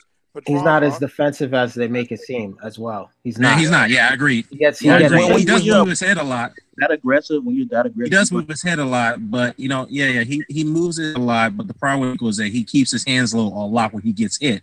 He does get hit a lot. Let's not forget that. But this is natural. If you're not on PEDs, this is natural. When you're moving up in weight where you're completely outside. Nah, that's not true. Look at Floyd. No, in the majority of the time, it is. Look at How Floyd. do you know when guys are not getting tested? When Pacquiao was fighting in his prime, he could have been on all kinds of juiced up stuff. Same with Mayweather. Same with a lot of these guys. Nah, if Mayweather was on juice, you would know because he'd be knocking people out devastatingly. How could you know? Walking through them. It's different types of PEDs. There's some that you could translate. Different types of PEDs. The point is this: if you're going up through weight classes, size does matter. Just look at a lot of these fighters. They do have trouble moving up. It can be done though. It can be done with Crawford's done it, but again, I don't think Crawford was that small. There's so many people that have done it. Mikey Garcia did it. Crawford did it. Mikey hasn't really fought anyone. It's just the problem with Lomachenko. He's not a powerhouse. They pretty much fought the same people, besides Rigondeaux and Gary Russell Jr. Mikey fought Broner. That was his biggest name. Apart from that, Broner wiped the floor. Broner wiped the floor with everybody Lomachenko's face. Let's be real. Broner has lost to everybody's face, so I don't know why you even bringing that up. 135, man. So you're trying to say Broner is better than Lomachenko? He would be. Is this though? Look. The thing is this. So I rate Crawford higher power for power. I'm not even crowning Lomachenko that highly, but again, like I've heard guys today saying Crawford has a forte and you and this, that. You can nitpick everyone, man. That's the point. Yeah. You can nitpick even. We can all nitpick. Man, it's been a long time since I've been on here, man. I've been traveling. And it's fun to get back to these little banters and all that stuff. But all right, guys, let me go ahead. What's up, man? It's fun to have you guys on board. I'm gonna have to do this, be more consistent. Hamed, thank you for coming in as always, brother. And thank you for coming in. Rare and one of the rare times we actually agree on something, but thank you, man. I'm biased with you. I'm biased, same thing with you, brother. And whole place, same thing with you as well, man. It's always good to have you in chats. But all right, all the guys in the chat room, in the chat box. Shout out to Blood. Blood was in here for a second. Blood Boxing. Shout out to Joe Host. Shout out to Coach Sean Harrison. Shout out to Joe. I said Joe Host already. Dia Monopoly. The coach is shout out to Coach. Yeah, I know you a coach, man. What's up? Man. What's up? Yeah. I'm the newest. Yeah, Mr. Boxing Today. Yeah, Boxing Today, man. Shout out to him. I'm not going through all the list. Black Lassies was in there for a second. I know you guys were chopping it up a little bit. In the Texan and Haplotype. So, all right, guys, I'm going to be out. We're all out. Bomb Squad. Bomb Squad. All right, man. We out. Peace.